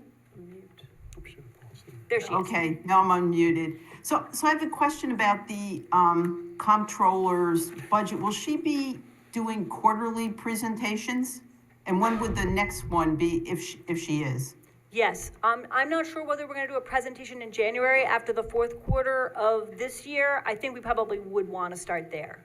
But I need to talk to her. We have to figure out when the first quarter ends. I'm looking at, the comptroller who's sitting in the back of the room. When would we do the next report on the fourth quarter? So 15 days after the finished December posting. So end of January, something around there. So. And aren't the auditors also going to be coming and speaking to us? We expect the auditors to come with their draft report at the next meeting. And that has not been done in the past, but we will have a public report from the auditors to the board. Okay, thank you. And then my only other comment is that you said you didn't have the resolution maybe in front of you to go into executive session, but I do have it now. Okay, good, because as you know, I always ask that when you're going into executive session, that you make sure you state what the, what section of the public officers law you're going in under. Yep. So, thank you. That's a great segue. Be it resolved that the town board does hereby adjourn to executive executive session to consider discussions regarding proposed, pending, or current litigation and matters subject to the attorney-client privilege, and this is in a case related to 18 Creek Road, a case of Manti, and a case of Shutter. Okay, so moved. Manti? Second, yeah. Mianti, M-I-A-N-T-I. Yes, thanks. Is there a second? Second. All those in favor? Aye. Okay, thanks very much. Happy Thanksgiving, everybody. And a happy Thanksgiving.